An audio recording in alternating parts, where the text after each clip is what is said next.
has begun. Today is Monday, and I'm sure that you've enjoyed the weekend. It was raining all over Accra.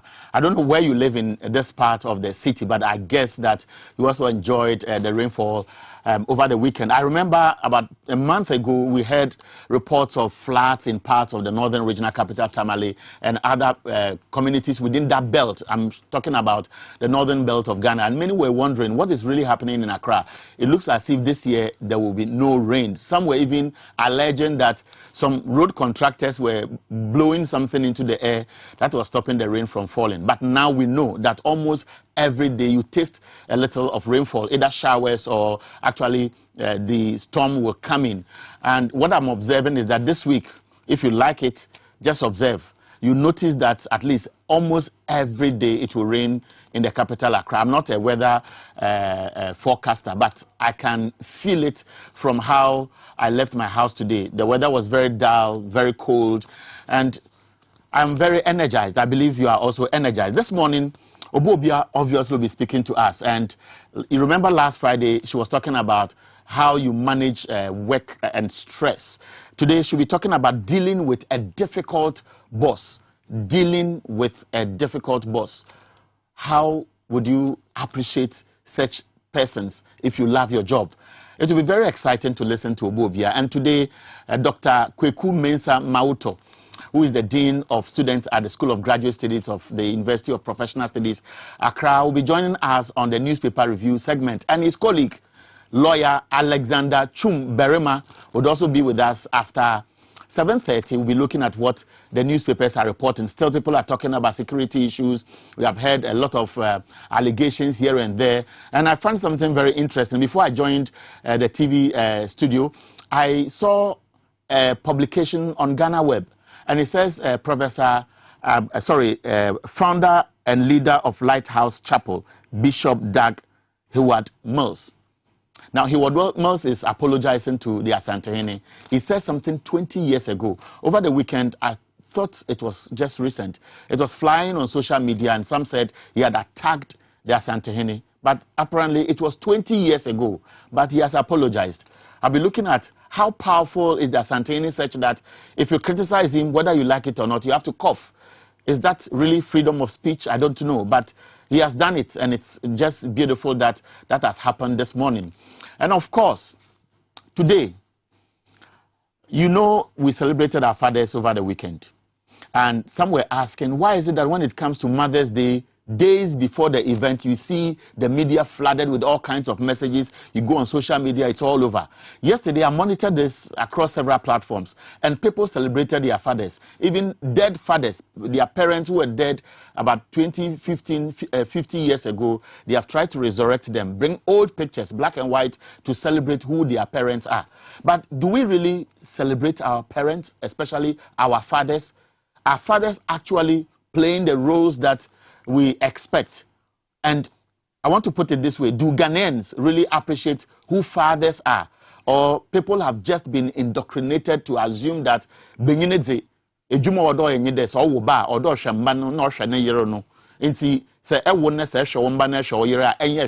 because that is your responsibility. I looked at this on page 13 of the Daily Graphic newspaper, and I found it very, very instructive. Now, this highlighted paragraph says, in playing the role as main breadwinners and protectors of the family, some fathers have focused on being providers instead of meeting the other needs of their children and, by extension, the entire family. I know how my father struggled to take care of us. We're 7, and luckily he was able to take good care of us. I know your father is one of those who is struggling as we speak now. He has to leave home at dawn. He has to come in the middle of the night. Sometimes, out of frustration, he picks fights with your mother here and there. And because he's the man, he tries to be assertive, and you don't really appreciate him, and you think that your father is too stern, your father doesn't like you, you hate your father. Please love your father. Let's go to Obobia and listen to what she has for us as far as our workplace management issues are concerned. When we come back, I'll tell you what the newspapers are reporting, and after that, I'll speak to a counselor and a pastor, what he knows about fathers and why it appears Ghanaians don't celebrate their fathers. Let me welcome you to another bright day. This is Pause for 3 Minutes, proudly sponsored by Xyz Endless Possibilities. And my name is Obobia Dakun Opoku. Today, let's talk about horrible bosses. I'm sure this has brought you some memories or a story about a terror boss you have heard from a friend or a relation. It is indeed heartbreaking for one to wake up, dress up for work, only to go and endure terror. As sad and frustrating as it may be, quitting is not also an option because getting a new job is just near impossible.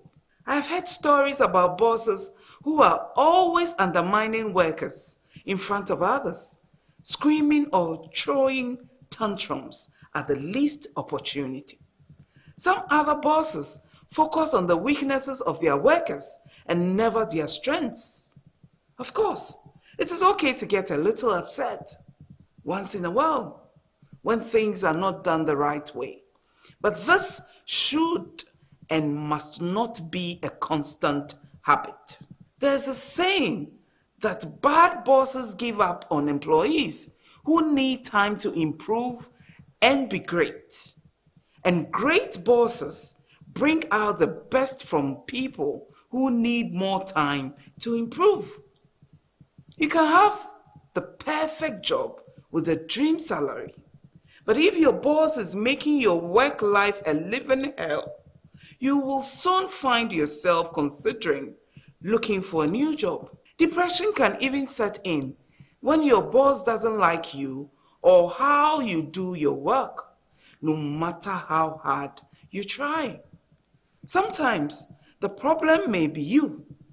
Just take an honest look at yourself, your work attitude, and find out if there are items on your side of the table to work on that would help improve the relationship with your boss. Maybe you could be more efficient, meet deadlines better, report to work on time, etc. Maybe you should have an honest conversation with your boss about how you feel. If nothing changes, you can speak to a superior or the human resource head about it. What is important is for you to act maturely. Don't badmouth or gossip about your boss.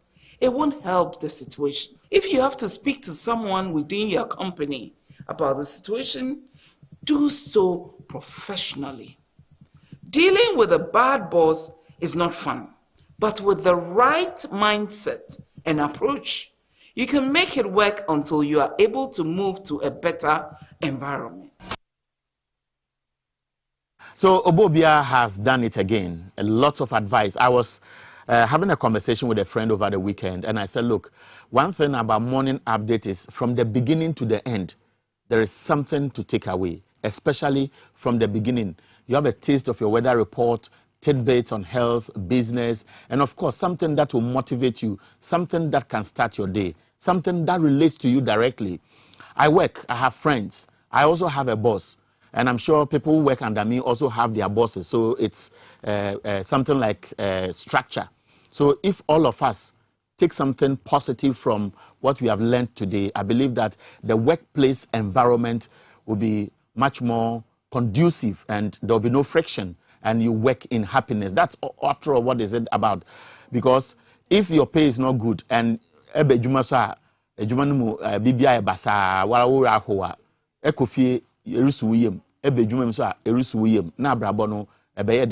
please make everything around you more exciting. I won't say much. So we took it from Obobia Dakun. I have the newspapers. Today, Abena will not be with us this morning.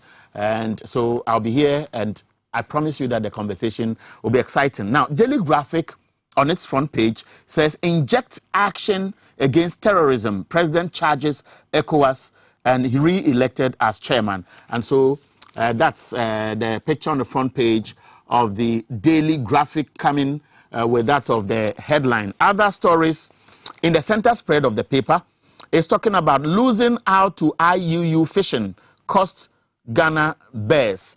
And it's talking about fishing. Don't forget that from next month, the close season will begin. It's a 2-month period, July and August.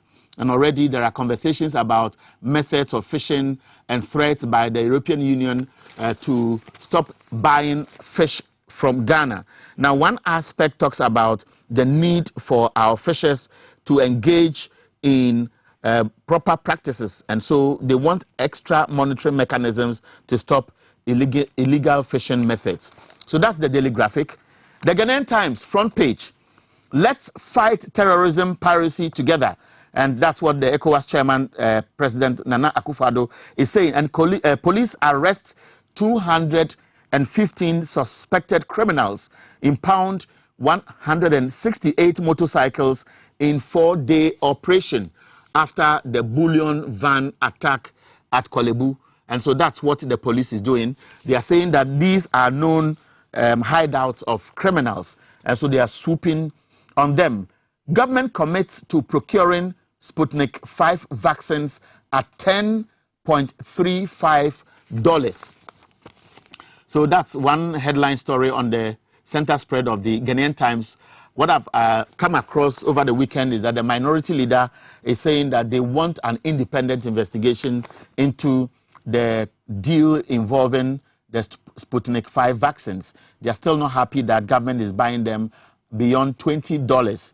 Government has explained that because of demand and supply, government-to-government deals are becoming difficult and middlemen are coming in. I've come across a publication where Kweku Bako Jr., this is a very close confidant of the president, is saying that the entire Sputnik 5 vaccine deal must be cancelled because it stinks. And so this controversy will go on for a while. The Inquisitor newspaper, after Russian Sputnik blues, FDA snubs Ministry of Health over approval of China Coronavac, if the pronunciation is correct. And then Parliament Select Committee on Trade praises ICUMS. Dr. Opuni petitions Chief Justice. Exciting headlines on the front page of the Inquisitor newspaper. The Herald, London court throws out AG and others for sleeping on $170 million case. And the Kokobo tight-lipped on multi-million dollar contracts to Kennedy A. Japan. You remember last week, one of the papers reported that the MP for Asen Central, Kennedy Japan, has flown officials of Kokobot to Dubai to celebrate his birthday. And now the Herald is reporting that Kokobot tight-lipped on multi-million dollar contracts to Kennedy A. Japan. And so that's the story, and we'll continue to follow this paper to see what other details may come out. The Chronicle, front page, Akufo-Addo troubled over deadly terrorist attacks, calls for concerted efforts to combat them, and GIP projects $3 billion in foreign direct investment this year. So these are the big stories on the front page of the Chronicle. But there's another story right here at the bottom right. It says contractors fume over selective payment. Some MPP constituency executives endorse treasurer for Nsawam Aduejiri MCE. But the big story I see as quite controversial and is still lingering is the selective payment of contractors. Daily Dispatch. Afenyomakin on finance minister's request for more time and details of NAT's investment forum. All these are captured as the big stories on the front page of the Daily Dispatch newspaper. Now, I want to look at the Business and Financial Times. The Business and Financial Times, obviously, is talking about some exciting news. Fidelity Bank sets pace for banking industry's digitalization agenda, records over 80% total customer transactions via digital channels. And the big story is about the fisheries sector. It says 15 years without research vessel worries fishers. That's how I want to put it. So on the front page. So all the papers are talking about fishermen. And that's it for the newspapers. I told you when we come back, we'll talk about our fathers. The day is gone, but I believe we didn't do much last week. In fact, media platforms were virtually quiet. Over the weekend, there was some semblance of appreciation of fathers. But what really has your father done to improve your life? Even if it is the little food they put on your table without fish. It is not easy. I'm a parent. It is not easy at all. Especially when you wake up and there's nothing at home. Your pocket is dry. When you go to the kitchen, ebi amu kakra oho, nchene kakra oho, ebi a jene kakra oho. Yes. And we no tonam and nam no so kofan wahi. And you look at your wife's face and she'll be looking at you and you can tell from the mood that she is just hoping that you will demonstrate leadership as a father.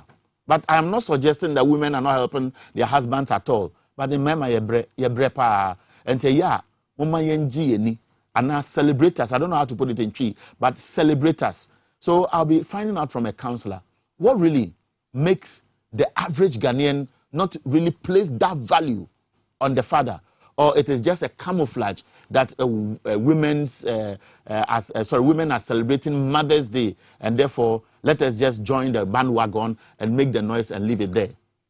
Well, I don't know. Wisdom Hedejoma is standing by for the news at 7. I'll be back.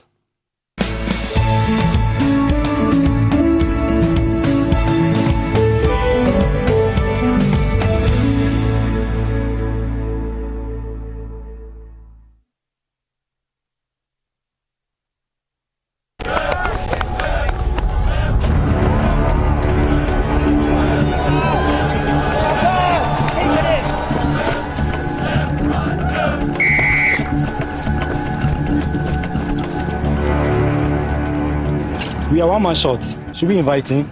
Yeah. It be old cargo. Can I join you guys? Yeah. Always brave, fresh, natural, X, mineral, water.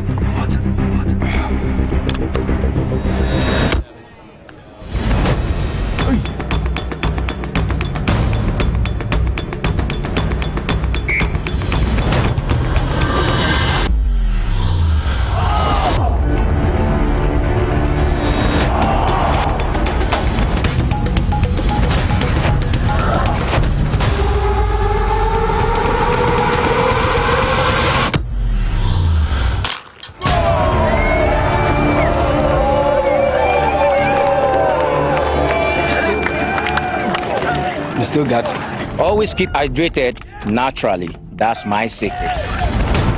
Manufactured with the primary aim of preserving nature's finest minerals necessary for a healthy mind and body. X Natural Mineral Water. Simply natural.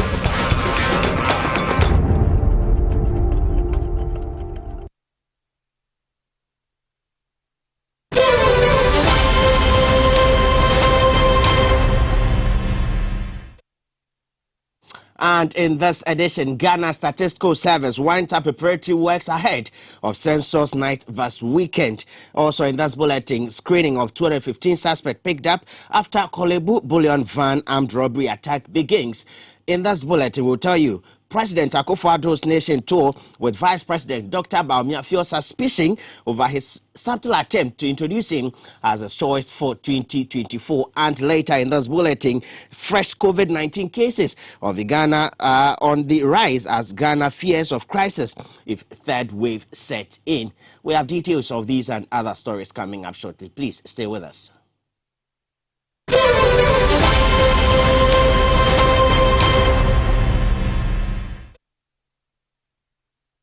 My name is Wisdom Hedejome. Many thanks for your company. Now, let's begin the stories. And the Ghana Statistical Service says all is set for the population and housing census vs. weekend. Now, ahead of June 27, the census night, thousands of officers were deployed nationwide for the listing of structures and landed properties. Now, this involved field data collection officers locating every structure in an enumeration area and assigning unique serial numbers to the structures. They have also been collecting some basic information on the structures and their occupant. Yesterday, the Ghana Statistical Service, which took part on the Sunday Meet the Press series, said all possible of the census night have been identified and addressed. Professor Samuel Enin is government statistician. Ahead of the exercise, we were able to estimate in excess of 11 million structures in the country. As we speak, after the 6th day of data collection, that is data as at the end of yesterday, we've covered 70% of these structures over the next 6 days. This gives us a lot of confidence moving into the remaining 4 days of the exercise that the remaining 30% will be covered as we pull our officers out of the field from the on the 23rd of June 2021. As I indicated, this is just the first phase of the exercise. Census undertaking is always underscored by 3 objectives: comprehensive, complete coverage, as I indicated, and the second one is to ensure that the data that we've collected is accurate.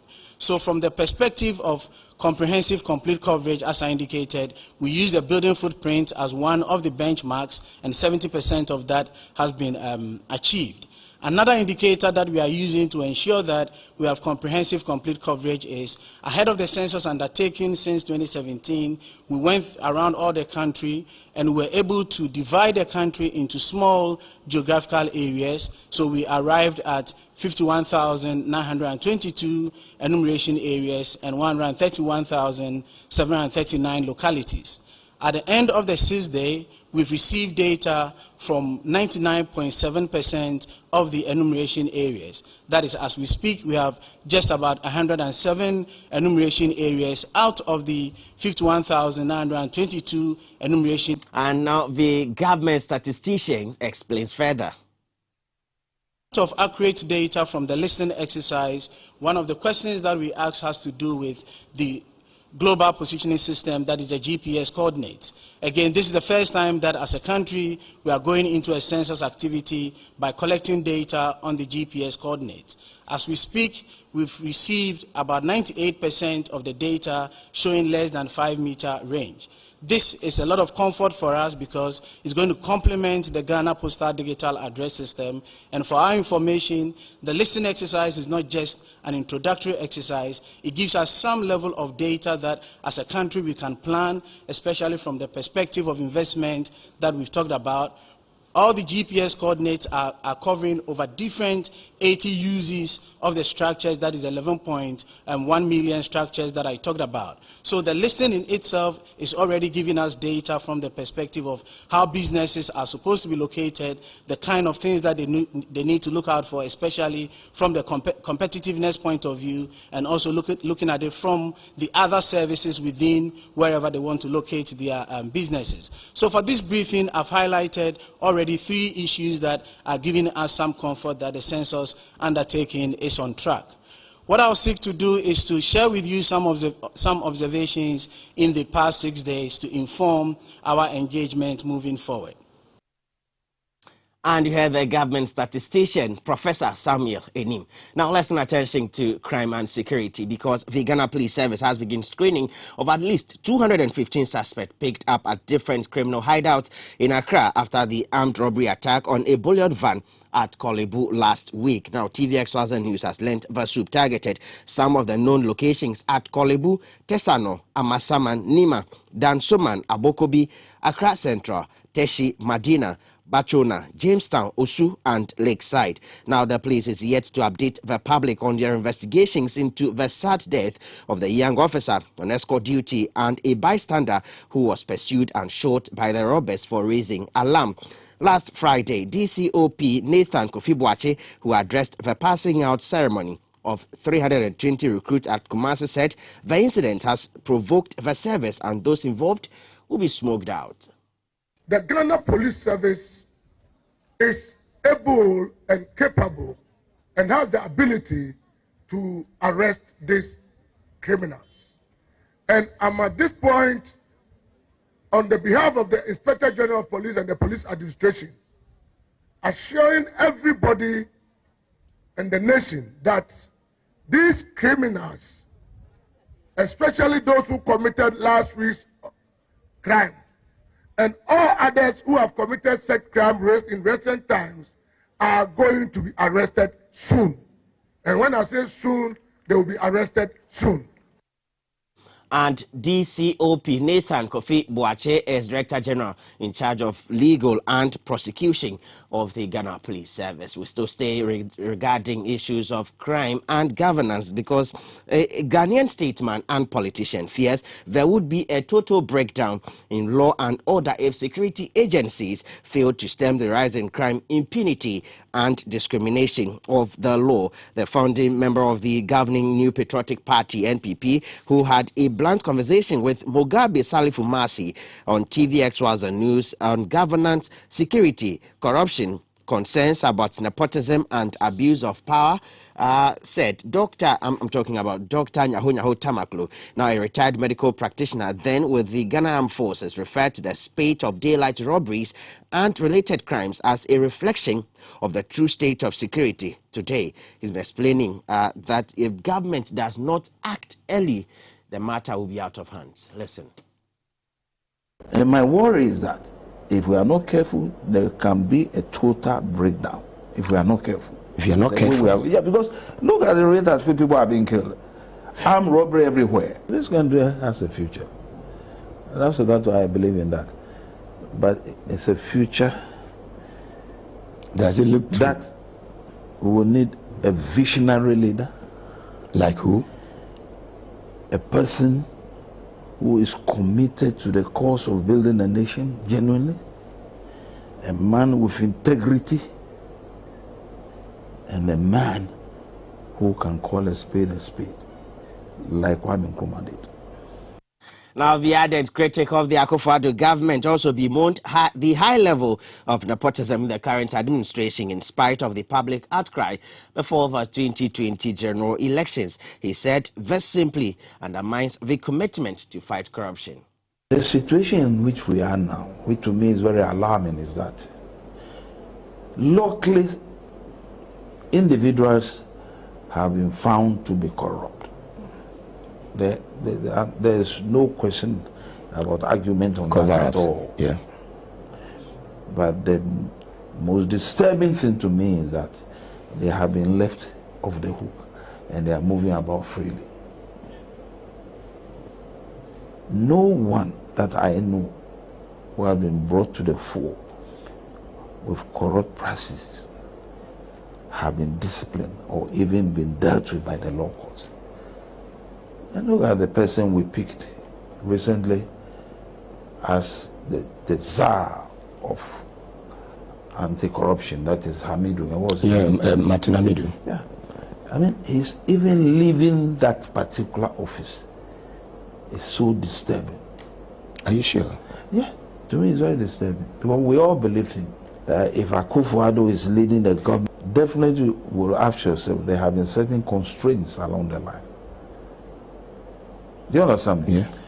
Because I believe strongly that Nana Addo, as the head of state, when he came to power, at least there would have been the end of corruption. Because as far as I know him as an individual, I have nothing at all against him when it comes to corruption. But when you are presiding over people, and then you have complaints coming from left, right, and center, and you are quiet about that.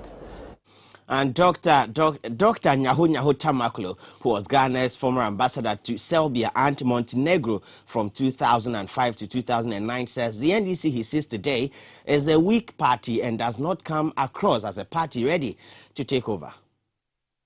NDC as a political party, I think if they really want to win convincingly in these coming elections, then they have to put in a lot of work. They must be heard of. They must be heard of. It's not a 1 month press conferences and whatnot. No, they must be seen to be opposition, particularly in parliament. Fantastic. Particularly in parliament, where I am not personally happy with what they are doing in parliament. You are not happy? I am not happy. About what, the minority? I'm telling you, the minority is doing parliament. You see, I don't think the minority, that is the NDC members in parliament, their behavior at times, to me, doesn't look like people fighting for a common cause. Now let's turn attention to the presidency, because President Akufo-Addo and his vice, Dr. Mahmoud Bawumia, will begin a 2-day tour of the Northeast region beginning tomorrow. Now, according to a flyer cited by TV Xyz News, the president and his vice will, among other things, first pay a courtesy call on the Nairi, inspect ongoing projects by the Regional Coordinating Council before crossing over to Wale Wale, Dr. Bawumia's hometown, where he will address a Deborah of chiefs and people. The 2-day shall also visit Bolgatanga and set off to Tamale on Wednesday afternoon. Rumors are already rife. The tour by the two, the first in the Akufo-Addo's administration, the Sabto campaign tour to introduce Dr. Bawumia as his preferred choice for the 2024 elections. Now, reliable sources say the president is planning similar regional tours in the coming weeks. Now let's go to Parliament, because the minority is still bent on digging further into the overpriced Sputnik V vaccine saga in spite of government explanation. Very small in this report. Urgent motion requesting for a bipartisan probe into overpriced Sputnik 5 vaccines follows suspicions the middlemen have become a conduit for profiteering. Last week, government was under pressure to explain what informed the procurement of Sputnik 5 vaccines at $20 instead of what WHO has prescribed, that's $10, through a government-to-government deal. The Health and Foreign Affairs Ministries insist there is high demand as a result of shortage and the difficulty in securing consignments from the Russian government directly is the reason. But the minority, citing Article 1815 of the Constitution, and accuses the ministry of breaching the clause on mandatory parliamentary approval of any international transaction. Minority Leader Haruna Idrisu, who addressed the media, says his side of the House wants to ensure that there is indeed value for money. Meanwhile, the President, Nana Akufo-Addo, is urging member states within the sub-region to begin processes to manufacture vaccines. He was addressing the opening session of the 59th ECOWAS Summit over the weekend. We must thus continue to work on the purchase and production of vaccines in our region. We have to encourage members of our community, such as Nigeria, Senegal, and my own country, Ghana, which are making the effort to produce their own vaccines. We cannot afford to be naked the next time. Concerns over the possible third wave of COVID-19 following delays in mass vaccinations continue to rise. Over the weekend, Ghana Health Service recorded a further surge in cases, bringing the total to 1,239 after 56 fresh cases were recorded. Out of these, 13 patients are in severe condition. Total number of persons dead from coronavirus is so far 793. Now, some children from deprived homes in Osu, La Enclave in Accra were giving a special treat over the weekend. Now, the initiative was through a charity-based non-governmental organization, Dream Shapers Foundation. I was there for TV Xyz News.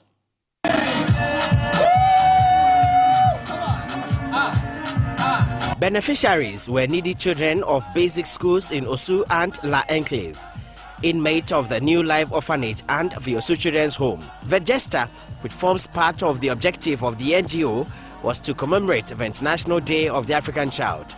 It was an exciting moment for them, and parents who joined to witness the occasion were treated to poem recitals, traditional dance, and spelling bee.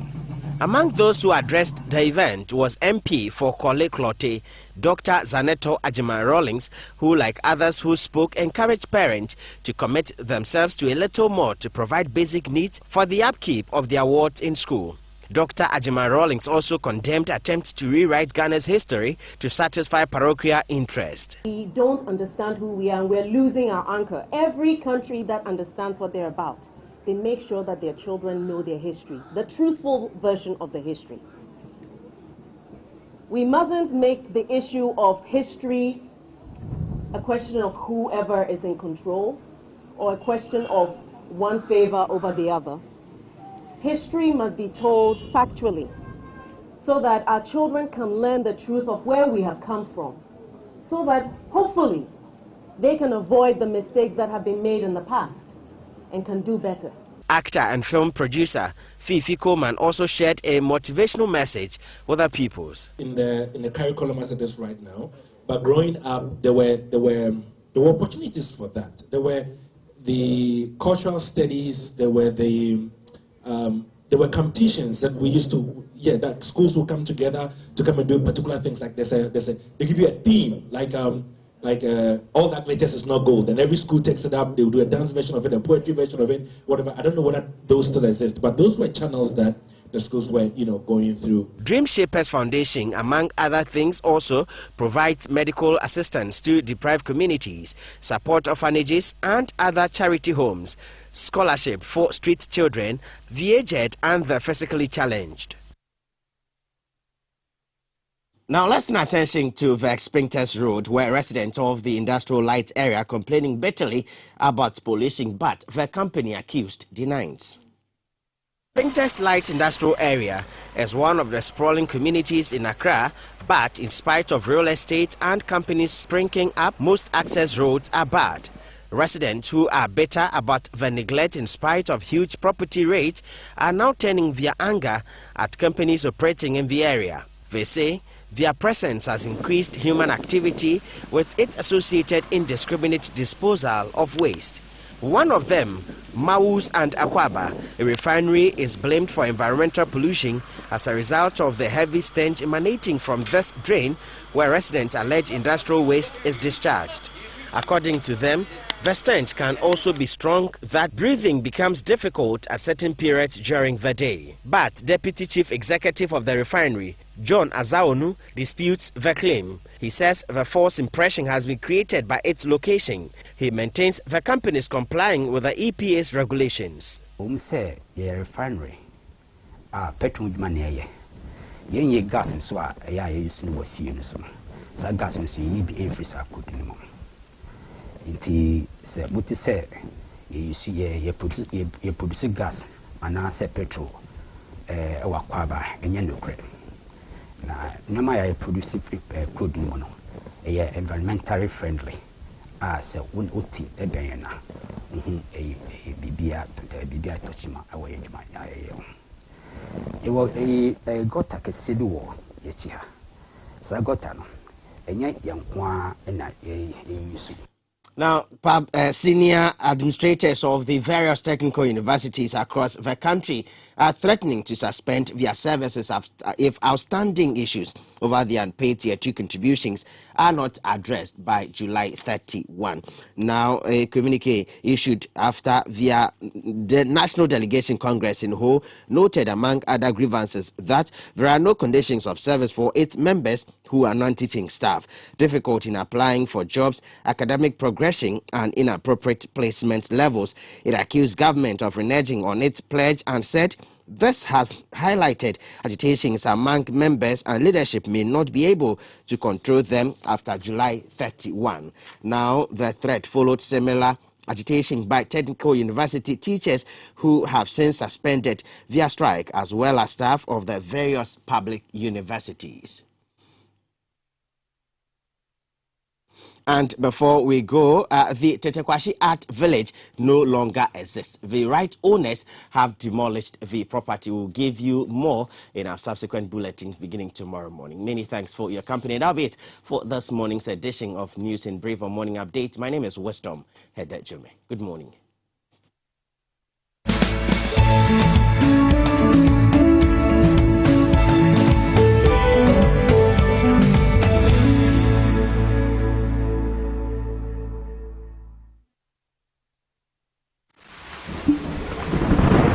Peace of mind is very essential in your journey to success.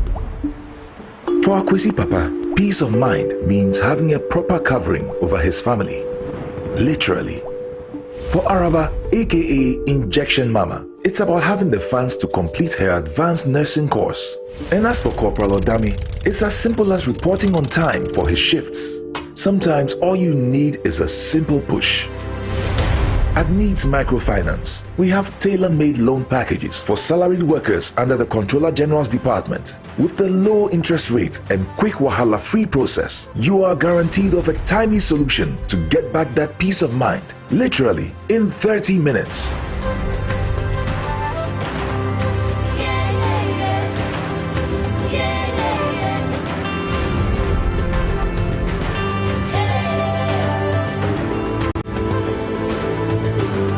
Needs Microfinance.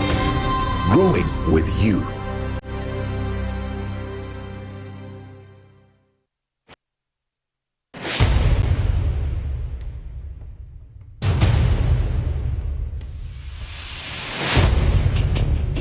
The average human body mass should have at least 60% water for optimal performance in any physical or mental exercise.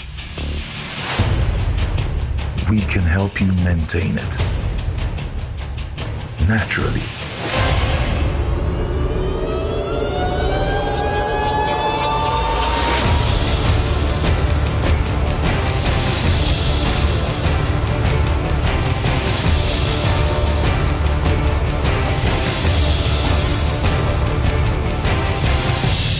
X Natural Mineral Water. Simply natural.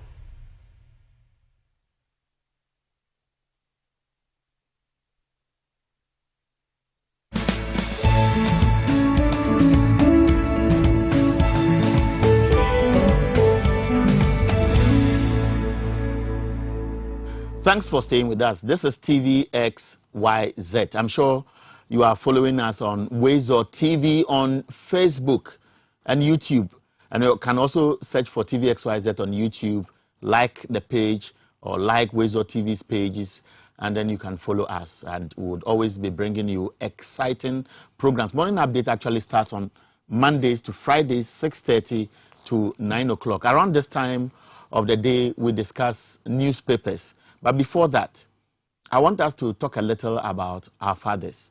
I understand that in some homes, some fathers feel being sidelined because the children appear to love or show more compassion towards the mothers than the fathers. I don't know why, whether it is a result of how our traditional setup is. When I was growing up, my father was doing virtually everything. We knew that he was the breadwinner of the house.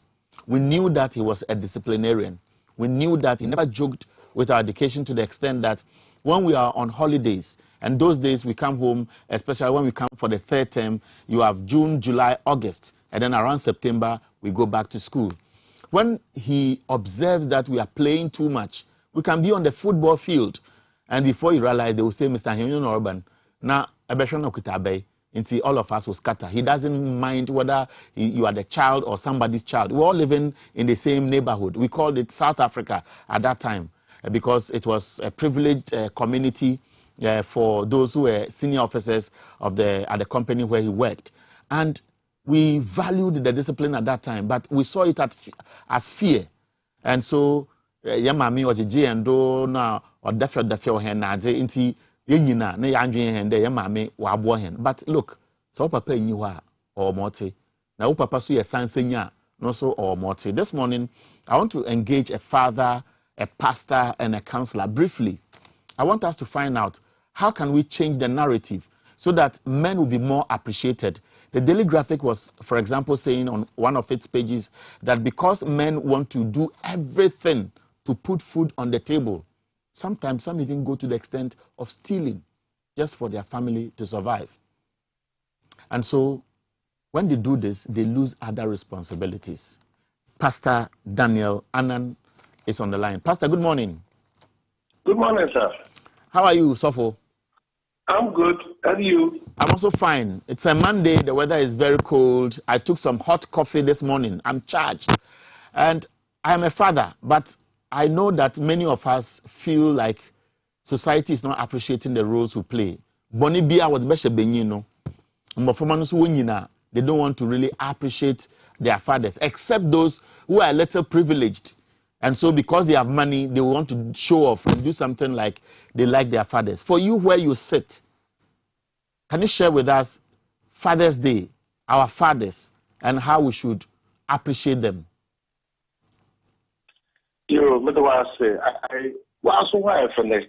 You look so good. Nyaminadum. Now, on the topic, so when you look at it critically, I think it's a combination of factors. Fathers ought to be honored. And when we are talking about fathers, I look at it from 5 categories of fathers that we need to have. The Heavenly Father that we have. And that in terms of religion and how people are perceived Father in terms of the Bible context, people often hear Father, Father in the Bible, and they see judgment as a result of the consequence of what they do. So the perception of fathers in terms of how people position God becomes problematic. That's why quite often people find it very difficult to associate with fathers. And secondly, we have biological fathers through whom God brought us into this life. They are also fathers. And now we have spiritual fathers, people who act as shepherds of our lives. They are also fathers. And we have foster fathers. Some people, they don't live with their own parents. They live with foster fathers. And those people, whatever they do, have direct influence on their lives, actions and inactions, and even the way they think. And finally, we have father figures, people who, by consequences of life, they come into our life as fathers. They could be at workplace, they could be a teacher, they could be at any place or community or society, how people perceive them, how people look at them. So when we talk about fathers, we are talking about a wider scope. So people should not only look at fatherhood as somebody who only gave birth to me. Okay, the first thing I want us to look at is that, you see, there's a problem with how people value fathers because people don't see fathers, but they see boys. Can you repeat that, sir? People don't see fathers, but they see boys. What does that mean? You need to be a man to be a father. Okay. Yes. So when somebody is a father, it's a fatherhood connotes an idea of relationship, of responsibility. Responsibility first. Responsibility. Is that person responsible enough? Okay. Is that person responsible for the home, the family, the wife, and the children? Now, Pastor, just hold it. I want to narrow this to the average Ghanaian. Some of us may be well employed, so no matter how difficult it is, at the end of every month, you can get your but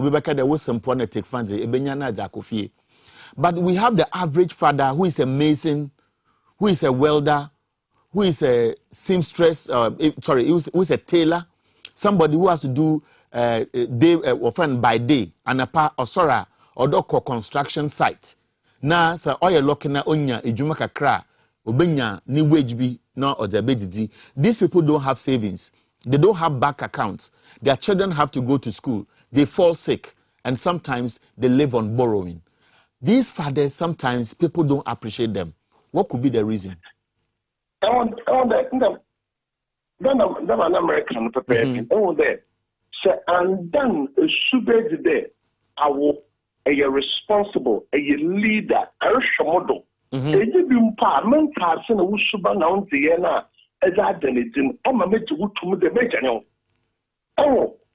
let me start an example like Manasseh Azuri Awene.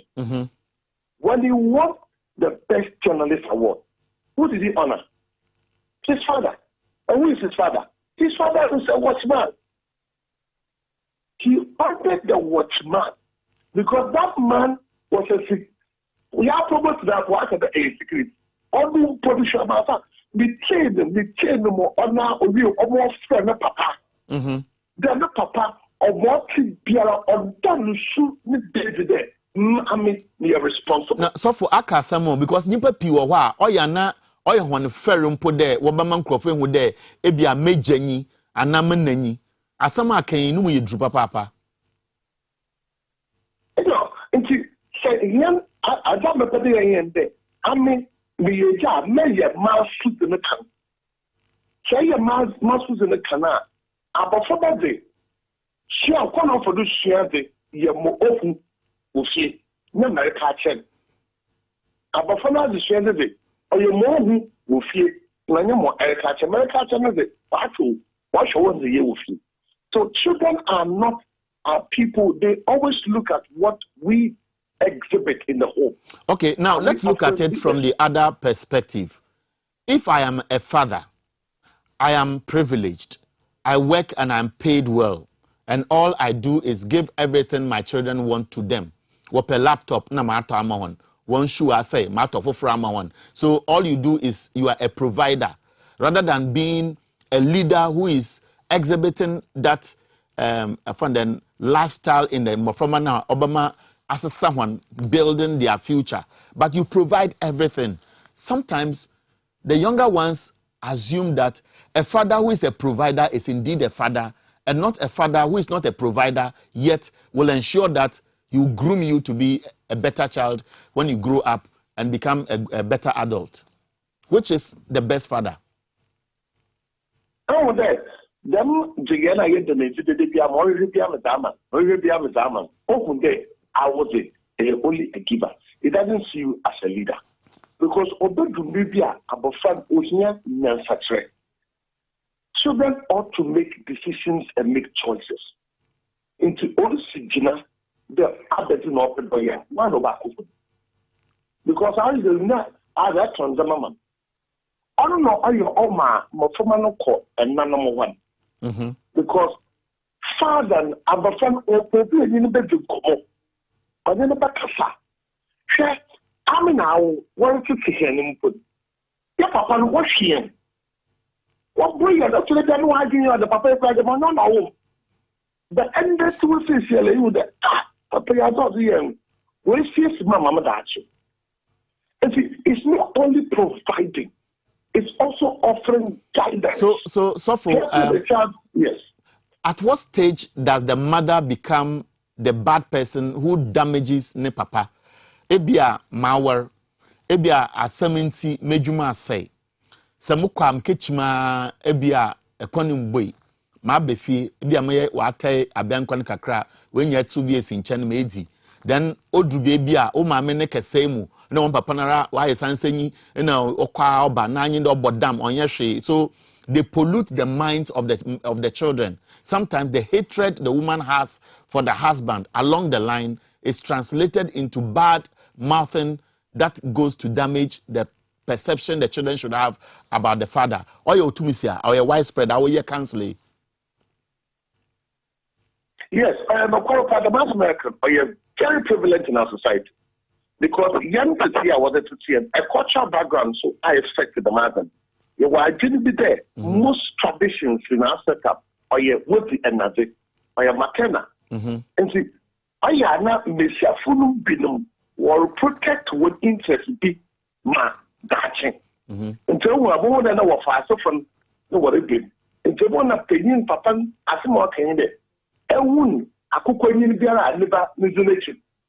Or that's in it too. After much you been so, they mean be a dama a cheat with your own. On the Nabofan or shit. In Tabofan or you know that, or she motum papa, or cheat my mammy. Or cheating here, damn done about friends beginning with you. Number 2, you also miss your full responsibility there. Then now, when men say beginning in trouble, friend. Or Sunday, about this subconscious mind, more especially, often more from to the 5 years, look, couple there, 14 or 15 years, or your formative years. And in summer, I reckon child of friend. And now papa to them, for you yeni, and a mampo, no the moon will yeni, while the most of my water to offer, and the baby are more children and the baby. It's all the man not about with the papa need to get them. If you say, how you this year, if you're a mother in the home, whatever it is, the key word is manage situations and conditions. Also, whatever you are communicating to the look beyond those environments and those periods. Look into the future that the communicate, the verbal and the non-verbal communication I'm giving to the children. What direct or indirect influence will they have on the child? So actually, anyone. So when you are giving power, you will not pass it on to the child. Because our family should not be an innocent victim of your work and your condition. And I what about if you do not need a me ya to kwade ya ko ne yede ma abofra na tie abofra no de ba me na papa de be wo so ya pata ye wie ya ko ye to kwade ya pata ya na fine ya ka tena so che on the first information on here in there papa na mama de biara wo ko so we must the women must also have the capacity to manage information and situation so that we don't pass it on to the children. Okay, so in other words, yes. Okay, you were going to say in other words, I'm speaking to Pastor or Daniel Annan, who is also a counselor. I'm sure the name is well on the screen, so you will appreciate him. In fact, me and Mankatina mentioned Wahana Yedin Komo because I'm learning a lot, and I'm sure a lot of people are appreciating the experiences you are sharing as a counselor, as a pastor, and somebody who gives guidance. Now, I want you to speak to that irresponsible father. Because ye the Father's Day, ye boy there, most of us celebrating on yakono compared to the women. Ebia we are becoming jealous, but that's how society is. But the fact is we have a lot of men who are just irresponsible. Either they have money or they don't have money. Obia wa na wa shada ebia hienti we gwane fi besia no ho o se ba no nyamedze mi hu afomfam ba ho no ohwehwe abofa ba ne se worhwe ne ye ya. That irresponsible parent osora na pa wore nyimam na yeka fantinti wanyim yankrofia wo mpo ana ebi mo so osora wonye hwe na anyi de wo bodam na woto ludu 6 me ludu ebankran ha ene na mpo ano adama na abra wo bonyen. What will you tell that man who has a child ebia maame no ebusuafo no wo hwe eba no ano no na ebusuafo no wo hwe eba no na waja tum keke because somebody is taking care of the children mo ya anyi de onanam why dan de bodom ohie besia na pine na onye na awo na wabafa ba no na ne zanyi de obodam otuludu tuyenfo anepe Musically, you the more from my Yamazamayan where I kept the children that God has given to us. Mofa abafo biare eze funu way room no white room do oya accidental na mu do oya awari mu na mu no mbofamba where ya cheda Yamazamayan enyim dache ma abafo no be motie gin onipa da seni anamoni biara etu biara kaide olu sunsando dache. Whatever you are doing, bear in mind that it has direct consequences on your life and the society. In the idea, a papa, a mawalang. Into the water, there, Pabo do no good swing. Now that you do Sabaka. We get it there, a Pabo do good swinger. Oh, yeah, often. Now, I will find them Patano wants to wait. But Patani that should be a professional. Obey why about it. Cherish will be back. The Walawa, the Enobit, the way to him. Not catch such a shuffle, who beats in the bar by so. For major part of our family life, or about 8 to 10 hours in a day, or so on, sir. If you up back at the very year, not up woman, you pack on one baby pack a cigarette. Now, about Fabia, up one, as in the edge or you'll be over tell about you. What's it? Proverbs 13 catching the Eja Papa, Oja, Pejaze, Manama. Children leave, every good father leaves an inheritance or heritage for the children. Okay, now, so for another point, say Ayabofraba, na ebia awo ntete owo fie no wambo na erehwe wo yonko ni fie nti wonyo mpedo oso papa na abaye temptation obebeka da abaye abonsam wo fie na wodzanyi da so papa hwe na etete na akoma da mabofraba no so ye ne den adama fan you want the man and you what ye at the point what can abofi guidance wa abofi wo anadwu ye ha the marble fan or a parent am watching on Conomo. I will feel that I give me a maybe you will be able to be a no teaching. Will be able to be a no teaching. we have to be very careful about the way we treat children. Children, they are not the same. Some people are mediocre in thinking. Those people, we need to give maximum attention, maximum concern, so that we help them in making decisions by lecturing them. Now, about for maybe I saw what I would when you are and my one on maybe when you are present. Can for the can the mass be there?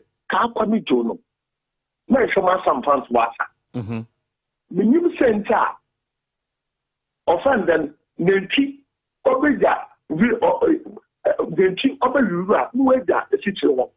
I do now plantain iron so the wage. So why was not wasta? Okay. No for the day. And me, Mammy Trabini, no papa when you be. Man, the margin soon can there. But I did smell what the army, not Bobra. Million you be a more sure. No, my young palm, papa. Every condition it presents you a challenge. I can tell you, my brother, that when you secure pen or minimum the reaction of the it's a our situation now, or poverty. Why will crash out? Can you walk? Why will baby secure annual and none to any of one for nation? Your wife can afford to team there. Mush moon can there. I mean, Mama Master near them. Mama Master Taye, Morodo. My friend, I'll coupon them one or two. The what try to cry. I had tail for to pass. If to pass, a cassature. Of woman, you put to street and papa. What try to cry, but I'm once of when you pay Piara. Sheriff for your quan, A.I.C. Yo, she pa over team, now young Kufan. Oh, bois, one can call. No more best son witchy. No one else for Subampa. No, it's a lap of rubber. Then more to be an ambition. So for Yamin na anepe akasama mohwa bam. Akasama muhwe drum. Osande afutua menya wo nsami pi akan mu no. But just the dodo na we say here no so we sue bibi efim. Na so for our chapel. We invest our gospel center. But your untrebia maba asoro ho na mebete asam papa asama no mu piu. Asama ochrekwan Yamin shro. Yo, so he is Daniel Annan, pastor and counselor. In fact, we've learned a lot. My guest this morning will be Dr. Kweku Mensah Mauto of the University of Professional Studies here in Accra and Alexander Chumberima, who are lawyers. But before they engage us, I've been receiving a lot of messages. Also in my and Kakakra, I'll pick just 5 calls. And I'm doing this deliberately. In fact, I'm taking advantage of Abner's absence in the yenda as fathers. But when you call, say something that carries weight. It's not about, I want to wish my father belated Happy Father's Day. Share a little of an experience that will touch hearts. So that if somebody is next door and has lost hope, because ni papa nyibi, enti onfane papa nyeshe, or the papa true foma, tell that person something. And let us encourage our fathers. Good morning. Good morning. Okay, so somebody's on the line. Please, I would advise that when you call, just reduce the volume on the TV set before you speak. Give us encouraging messages for the frustrated father. Look, many of them have goodwill for their family. It is just that, look, what you are on ye. Good morning. Good morning, Pachon Pomoy. Pachon who yes, sir. Okay, for me, Pastor Isel. Pastor Nyamin Shro. Amen. That is, I'm saying, a young man, August, 40 years. Now, we could temple now, experiencing women say 2008, I did don't me and the warrior. You be war bar, you be near Bema, you be near a member to responsibilities meaning a ego meme Bema so. Then grandson the person be this share and man say, Titanana, you do of father. And now, a ma, sad being boneno bar, yen and nanumu. But I know some modern world in our village will be in your place of a herneba. And to meme my phone, him put a mirror said, and Bon will be more. I will not allow hairs or your maid ever call. Made your mother, my dear, because we are not requiring anyway. And responsibility in a good and man, it's true, I'm a bread. But yeah, remember your blessing and ma. And the next remember, yes, Papa, 1 year, 9 months. Minimum yiska. Maybe I will minimum yiska by your 1 year. And college school for minimum tia. Chop money, minimum easy. Fine, I'm not a boy. But yeah, enter the memory you with your man. The stress. Remember, there's someone should crying because and then we are saying global village. On be the Paji. Pacho, you be a members of Canada. Na yensu yentimi nyinche na yamano so nyimba toyen na monhwe bi you suffer Pacho face here you befa yes 4 more calls and 2 lessons also nka no na dodonara wodi ebia enade nti mbenyifo no wowa na wampedo wo hwe wamba because it is not their responsibility how they end up in future but the member no abasen take up your own responsibility. Good morning. Hello, good morning. May I know where you called from, sir? I'm calling from Banana Inn. Where? Banana Inn, please. Banana Inn. You can make your submission very brief, sir. Yes. I appreciate. First of all, I want to greet your viewers and then the listeners as well. I think fathers are underappreciated in this era. And for me, for my example, my mother died when I was 12 years old. My father has carried the weight of being a mother and a father at the same time. And when you watch or when you watch what goes on social media, people castigating their fathers. But you see, spiritually also, fathers carry the Abrahamic blessing. No matter how awkward your father is, no matter how bad your father is, he carries the Abrahamic blessing. So you denigrating your father, you insulting your father because your father hasn't paid your school before. It's true. You have irresponsible fathers, but fathers are fathers. Okay, thank you very much. Abraham is also on the line, sir. Okay. I'm so grateful. Abraham, good morning. I'm told Mohammed, it's rather Mohammed. Mohammed, good morning. Good morning. Mohammed, where did you call us from? I'm calling from Domi. Domi, okay, you can speak any language. In fact, it surprises me why people don't see the good things their fathers have done to them. I'm proud of my father, no matter how he is. He has done a lot for me. So we should keep on praising our fathers because they've done a lot for us. Because since you were born, your fathers, they have been doing the majority work. Although our mothers are trying, but our fathers are trying more than our mothers. So let's feel proud of our fathers. All right, I have 2 more calls, and this one I'm told is from Nzema. Good morning. Good morning. Good morning. But you're so friend from Nzema. Is that correct? Yeah, Nzema, you know. Okay. Insu neto hopa no wo. No korepa. Na galamse ne. Galamse dey am say so akofon kakra. Very good. Mpacho ye ne tia why? Yo. Am say issue no fa no Father's Day no. So the say am say nakopon ono hye ne mra no. What the Emma no. That adono I work a ma and the mammy and the papa and table. Now go upon a day a donor a man estimate and a man. Into a point you say. And yesterday I made a panel. Then when I go to wash it, you go to Ramudina wash it. Say, that don't know what a back and the mammy into the prayer saying, Papa and ma. It is I don't know, Mummy and Fancy, just a day panel or tiny papa. And they move. I didn't know what shut off. Yo, but the way I know what I said, or Bano and now, I'm better than you. All right. What bread, answer now what be opening the deal, obeying you must be okay, but on the Obisu line, don't see a Sabutumanka face here and I am for last call. Yamin Shaw, good morning. Hello, fine morning. Yeah, Pacho, may I know where you called from, sir? Pacho, the street is in Tobodom. Tobodom. For me, the Chiaka here, Bema, Samayabu, and Uma organizer. Okay. Father's Day in Commano. Pacho, you know, woman organizer Father's Day, the odd wedding. David chama ya bu na American. Mpacho yo kasamiti. Ba san ba kwa American say me ma ye bre. Ma so bre. Ma advantage ba ko ma fa ne say bosume nkona ombenyim nti omo nse bre ni nyina wo mo bat. We imagine akwa ba wona ba wiase. Obedidi, obeko screw, obesa tade. Nyina e papa no sabi wona obey hu adwuma.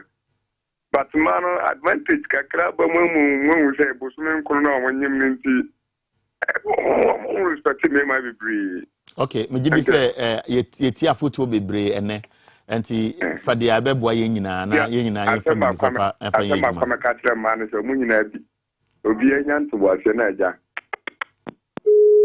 Okay, unfortunately the line has dropped. I realize that people like Obi Beka and Kobonkutin, things that really affect our lives. So I'm told I should do one more top up. Good morning. Good morning. Hello. Yes. Good morning, madam. Yes. Pacho Frefi. Pacho Frefi Kaswa Bosiano. Okay, Pacho, you're in a very short. Why?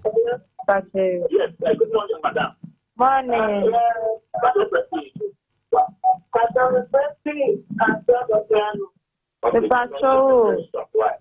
Me pacho ya wamba omunyam for 9 months. 9 months na ya o. Now so ebimu take good care of mbano. Entina eya edu matters there eya omushe mbano tembe mama. You medasi bebre. Of course. So I found this session very, very exciting. Hello. I'm told somebody's already there. Please, producers, after this call, let's end it. Good morning, sir. Wow. Yeah, I'm Pacho Kasai. Most more bobbies is me never kafante. The Kasai takwam sayo. Yo, most my bobbies na mo de Erika Tadi Infante. Na takwam sayo ma what then? Oh, mbada wa je kwani mbada Power FM. Mitie bia mo honorable division me kudu kanukrum. Mitie de bia na pe bia mitie Power FM. Ka kwana oda takwadze ba ofran den eribata kra dem kono hina se we gudo nanse meba ho no me bocho eya takwa Power FM for e wo mboshe takwa for yele bre aba kwana reka wasami aba kwana wara reka wasami eya agwankwante tutakwa ma me tro hwe to wodo e ba so to no da masa osewani enye izi ye bre no sisi akoda kwana wa ba ma ho na se agona kwanta tutakwa no se beka ya wojje de wofa wode bauxite na manganese wojje de wode fa training eno madam kasa kasakasi wonnam kono da kono wasai na ukromba na abel na mo na wotu afa ho mbada wahia sisi ano abane we na ngasa onshada ni timama ni pada shane bia abane we ya na ngasa ya bro obo ya ntida footballer udisi jan baby we do no oyed menam kacho won we ni nchira hade kakrama mpocho yo na mo 30 seconds ka papa ne ho asem abade na ebedi ho dese anadibo to bi fo afa yan fathers ho mo bocho fathers de ye bre nyima okosunya fathers na ye ma me kan bi pa Ghana water and sewage me papa no ye kan pa o brother na me jalo papa was serious brother I was saying papa sra kwan within 1 week but na mo ma me to nso na me papa na o hwe o ye bibi o ye diban o di fi o de ba the fathers ya de o blow ablabonum ba ni ya na ti wa ma mothers na ba je ai eniminyami nya afa because ebono na ba time the only 1 year bo hu ne ba na nim sa ne ba na today and I pay me so mbako ejuma da me hwe ba ko school sa before ma ko ejuma o ma ba jana kodo na ya na hwe obani or you medasipi. I've enjoyed the session. Me from papa ma I say from Peter Kwanza. Yo, Peter Kwanza, that's it. There also afraid. We'll be taking a short break. I'm sure you enjoyed the session. We just wanted to talk briefly about fathers, and it became becoming a big conversation. Maybe another platform will give us space to say much more about what happens in the home, the woman and the man, our contributions. We'll take a break. When we come back, we go into newspapers.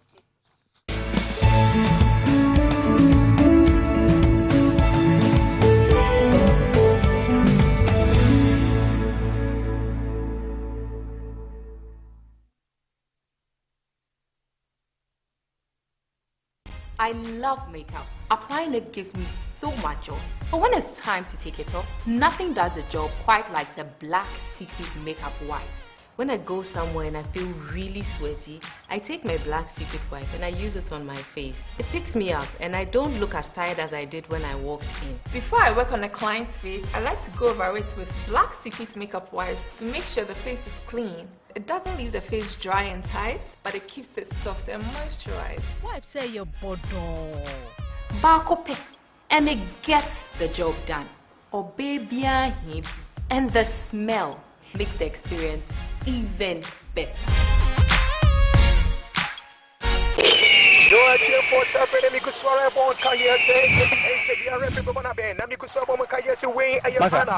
Masa, Maria, I'm kind of coffee. I am no more but your bonnet. Have a beer, you can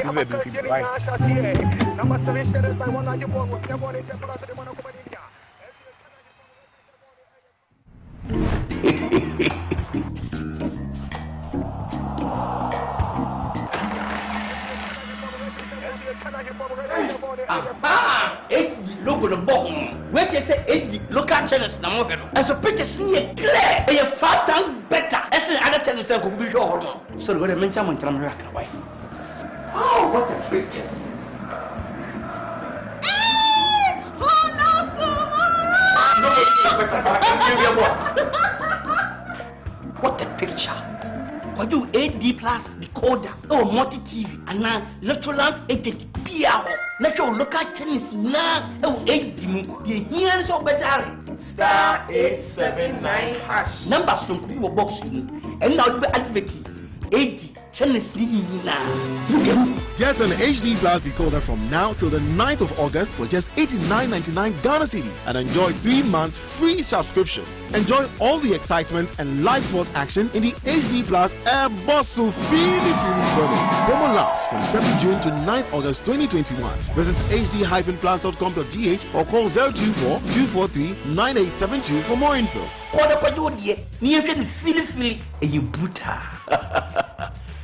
Half a nose for good things.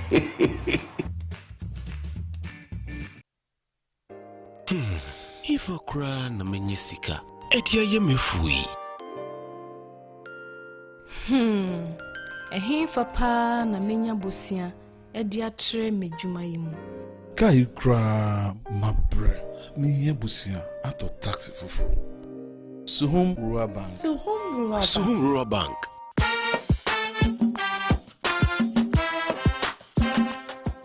Yemamwa kwa baba Suhum Rural Bank. Ye won hye ahodo bi te se dwadifo abosia, ekokro bosia, susu account.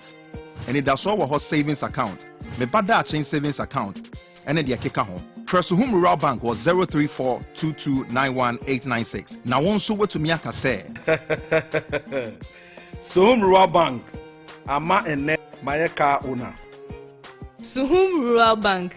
Enti me pa minie. Suhum Rural Bank, growing our heritage.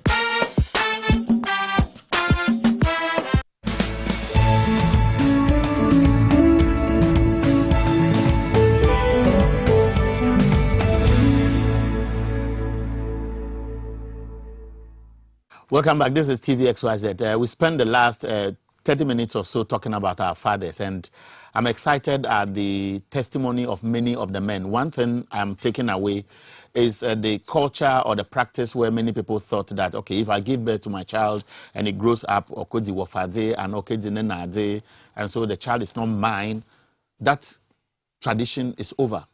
Everybody is taking direct responsibility of the welfare of the child. And some have shared their experience. But the nutshell of it is that be a responsible father.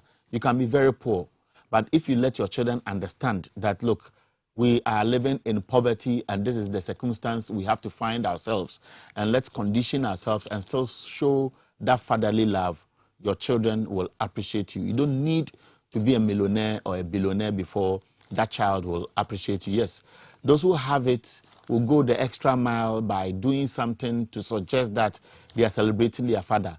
But celebrating your father is something that is in your mind. No one here the menim papa bako party. And now mina katina mpoano na mama nchichenga mwari I'm not sure that I am celebrating my father. You can do it in your little ways and let the father appreciate you. Even pray for them. I mean, sometimes I gather all my children. I ask all my children to place their hands on my head and pray for me. I have that strong belief that if the children are committed and they are praying for their father, and I always hear, give my father long life. Please let my father get money. Let my father get money to buy shoes for me. And I hear them praying to God and mentioning these little things around me. And I feel like they appreciate it and they care about my health. They care about my life on earth. And these things cut across their prayers all the time. And I have a feeling that that alone demonstrates that my children appreciate me and they want me to be alive all the time. I don't know if you have time to do it with your children. Learn to do something. Those little things make the children feel like you love them. My boss, Mr. Deborah, for example, anytime I go around him, I see him, if I play, he's almost always behaving like, because the little time he has with the children, he makes the children feel him, and the children relate to him as a brother, not even a father. That is what I want us to do. I'll stop here. Matter the petrol price as an akosor. And just recently, drivers were fighting government over whether the price of lorry fares should go up by 15% or 20%. Some even suggested 40%. Eventually, the Ghana Private Road Transport Coordinating Council, together with the GPRTU and the Transport Ministry, approved 15%. Drivers are calling that the prices continue to go up. But how far can this go in terms of the price changes? Because we heard of COVID, and we said because of COVID, the demand for fuel on the world market has gone down, and therefore it is affecting the price, and it is not seeing that steep jump. Is it that the US, when you go to Europe, many countries have vaccinated the majority of their citizens, and tourism is bouncing back, and therefore indirectly aeroplanes are flying and there's sudden demand for fuel? That is why we are seeing this tangent of price change upwards. We have Fritz Moses. He's a research fellow at the IES, Institute of Energy Security. I want to have a brief conversation with him before we speak to our guest in the studio. Fritz, good morning. Fritz, good morning. It looks like Fritz is not on the line. Yes, maybe. Good morning, and thanks for having me. Yes, I'm so grateful. Fritz, how are you? I'm doing great. How are you too? Fine. For a long time, the price of fuel on the world market appeared to have been a little stabilized, and the differentials were not too much.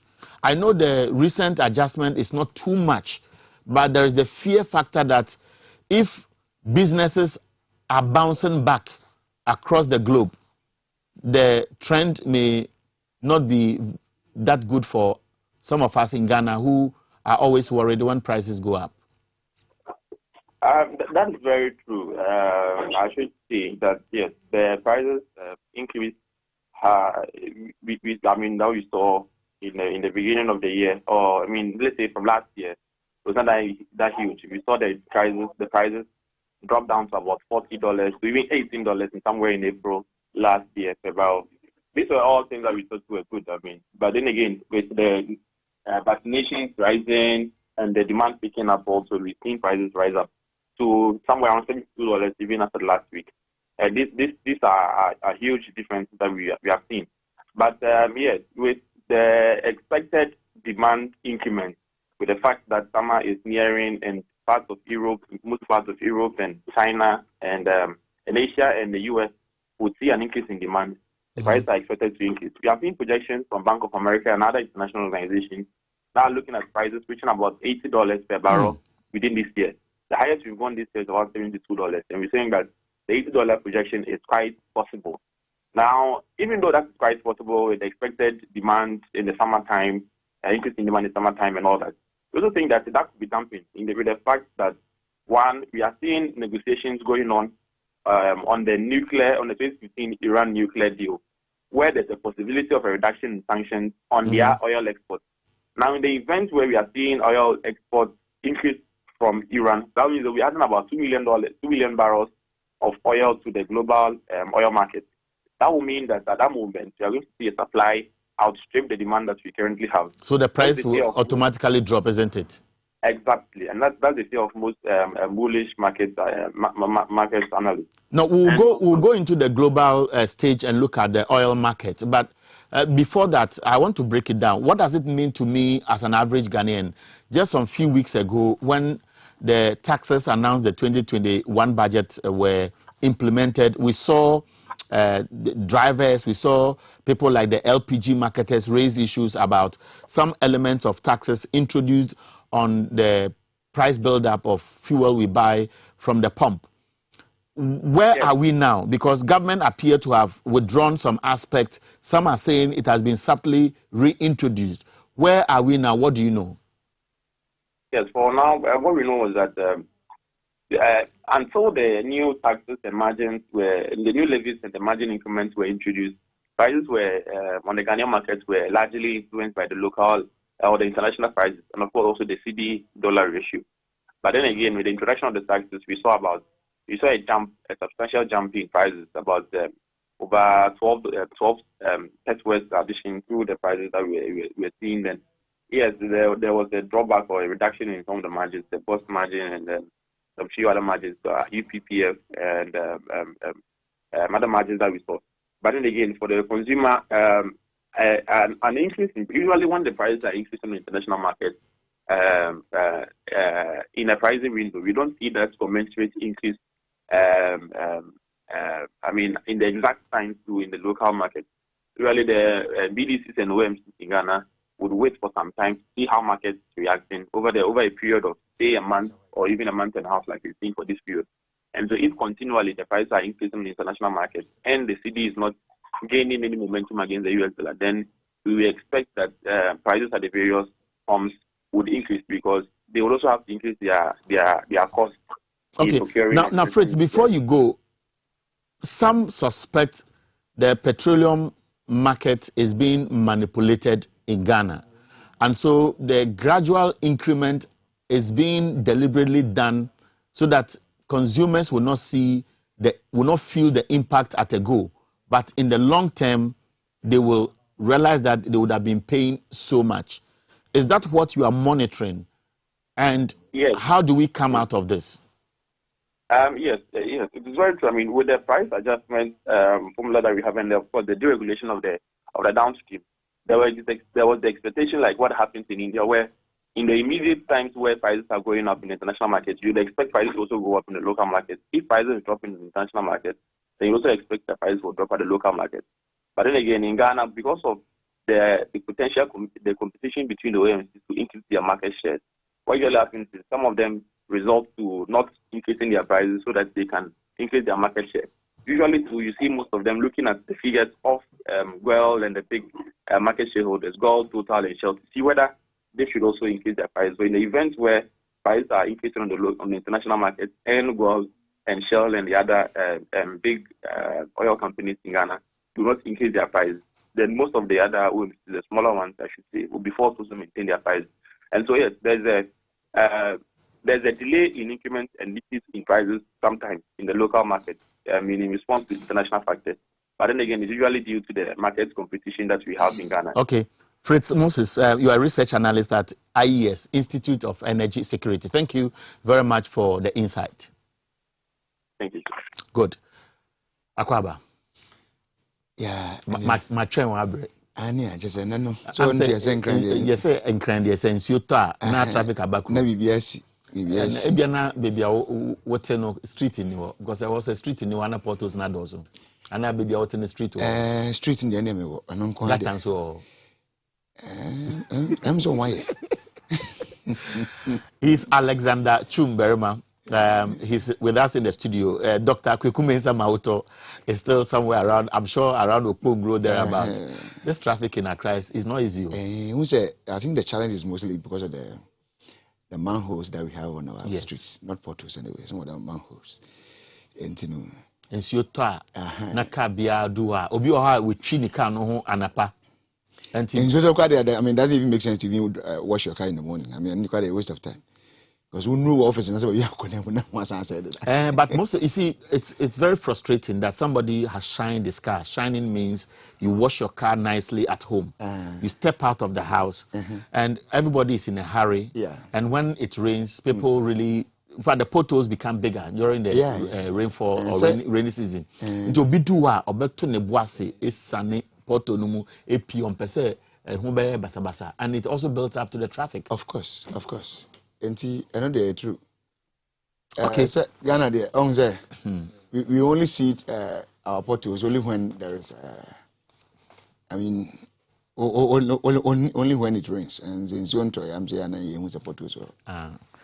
Alex, you are welcome. Thank you. Okay, so we have about 50 minutes. We'll try to speak to Doc on the line if there's time. All right. But there are a lot of issues the papers are reporting. And so I want us to quickly look at the matters arising from the concerns over the security, that's the national security concerns. We are told that the police has arrested over 215 suspects, over 168 motorbikes seized, and the swoop was on criminal hideout. Do you think that it is a reflection of the police in action now? Now, I've been there before. Swoop is done somewhere in the distance becomes an issue. But the honest truth is that, you see, that doesn't... those hideout areas, somewhere last week, I've been out of the region. And where I was, I don't want to go further, but a security personnel had some kind of discussion with me. And I was told that in that region, there is an area being the region. I happened to go to that area. And so I was telling the person, I was in this particular area around this time of the day. Okay. And then the comment was, that place is, a high crime hideout area. Did I know that? I said, no, I didn't know. So in that region, everybody knows that. And it happens to be somebody's constituency. So even when they want to, the police, the security service want to go and do some kind of high sweeps around that place, political reasons comes in. Sweep is done. But the point here is that, you see, let's be serious as a country, Eric. When this incident happened, it's unfortunate. A very young man, 25, 26 years, lost his life as a result of some reckless attitude of some youth or some people. But the point here is that where the incident happened, if we were to be practicing proactive policing, these young men wouldn't have escaped for us to be going around criminal hideout areas to look out to see whether we can find them to arrest them or we can get those who have been arrested. 99% of them are going to be discharged. 99% of them are going to be discharged. Because you know how sweep is done. Sweep, normally you arrest people who, even bystanders, even those who are just passing by, if you are not lucky, they are going to arrest you and add you. So at the end of the day, they have to go and take their time, screen or whatever, screen them, pick out those that they want to pick, and those that, if unfortunately they find any kind of criminal weapon around you, then you are in trouble. If not, majority of them are going to go. Do you understand me? So that is how this whole thing is about. But like I was saying, if you were to be practicing proactive policing, these guys who did that act would have been arrested immediately. I listened to COP Kofi Boache last Friday. Thank you. And I'll plead with my producers if I heard him quickly. If you heard him. I heard him, so don't worry. Now, did he come across as one of the police commanders who is sending the right signal to the rank and file of the service who may be demoralized at this time and at the same time giving that caution to the criminals? Of course. Compare his statement to that of the IGP. Kwiwachi is more or less a subordinate to the IGP. The number one man was telling us you are not in heaven. But unfortunately, what he also forgot was that in as much as we are not in heaven, we don't want Ghana to become hell. If he is tired, I know he has very few months to go. It's good to pen down, just put it down before you need the time is due, and pave way to those who think they are very good, ready, and efficient to come and do the work that we are expecting. You have been a police officer before. Yeah. And as a lawyer who understands how prosecutions are done with reference to the cases they may be picking from time to time, what do you think really motivates the average police officer? Is it leadership or the accoutrements they need? Because I listened to Ifeatengi over the weekend who said that it is not bulletproofs that really helps the police to fight crime. Say fighting crime is not about wearing bulletproof.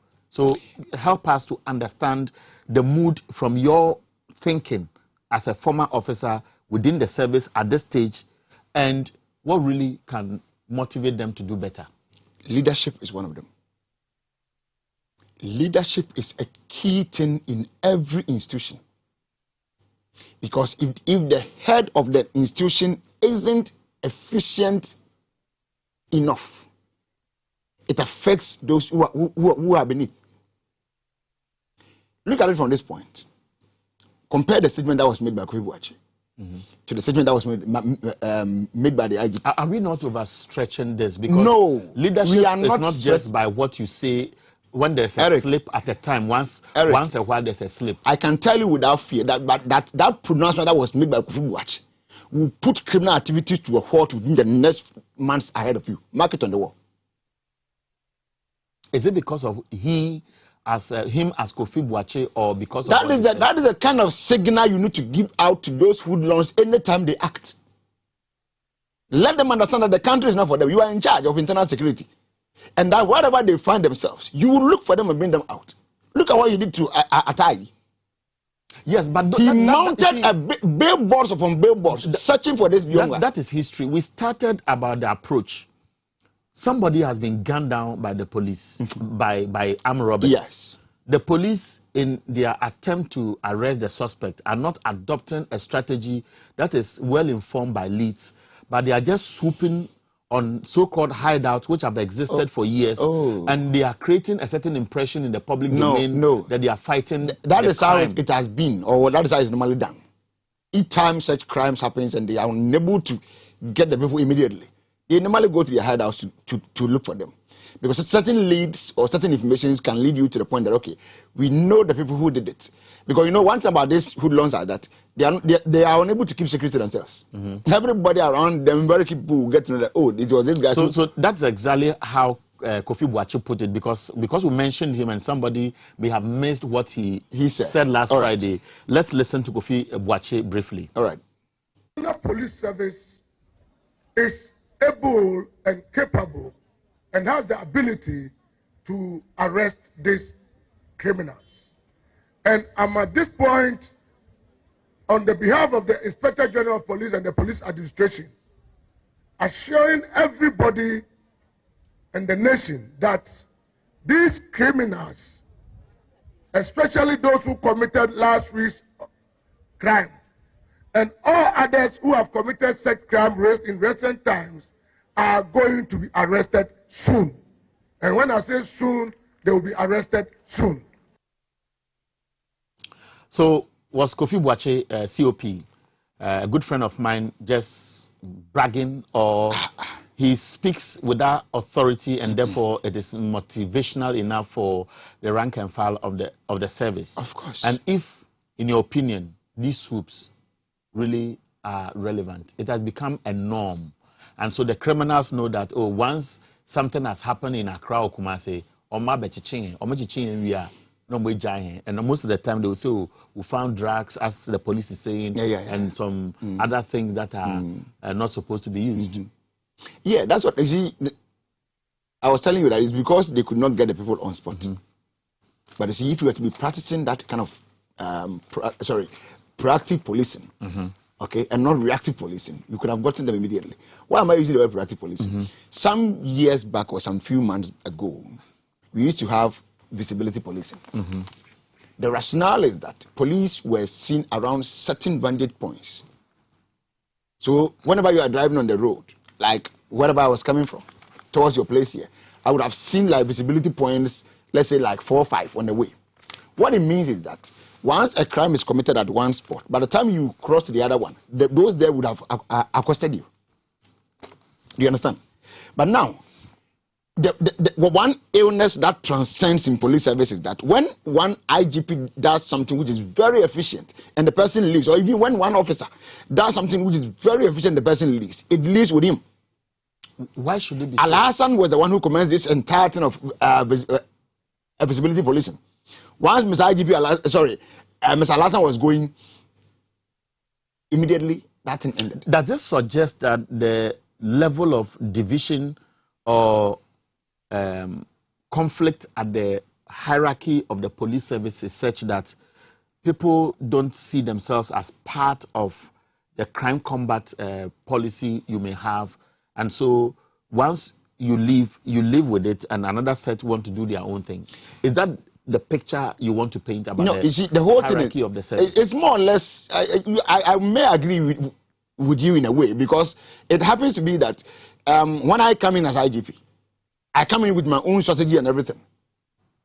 Do you know that it even affects even uniforms? Even uniform that you wear.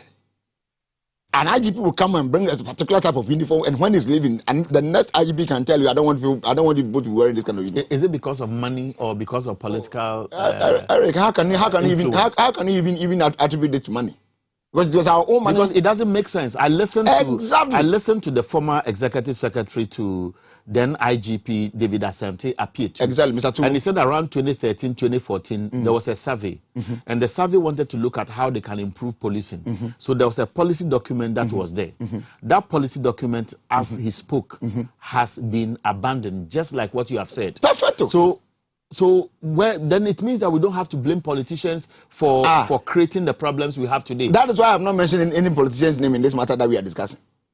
We are talking about police administration. So the police is the problem. Of course. I mean, if not, why? You have in this country. Why will you have a policy document that would direct you as to how we should be going in the next 5-10 years, and you decide not to go by it? And why will other police and why will other senior police officers keep quiet when they know the right thing is not being done? Do you know one thing too?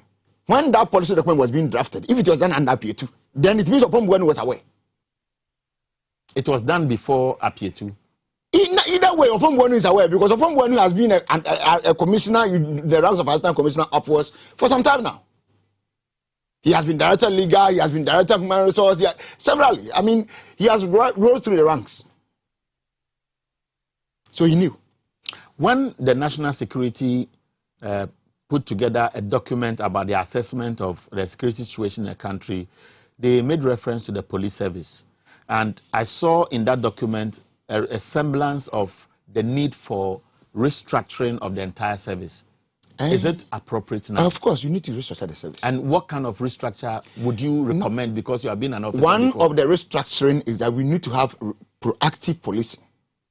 In that police, you see, it shouldn't take long for police to respond to an emergency, Eric. And the only way we can stop this thing by they responding to an emergency in a very short timing is where they are closer to us.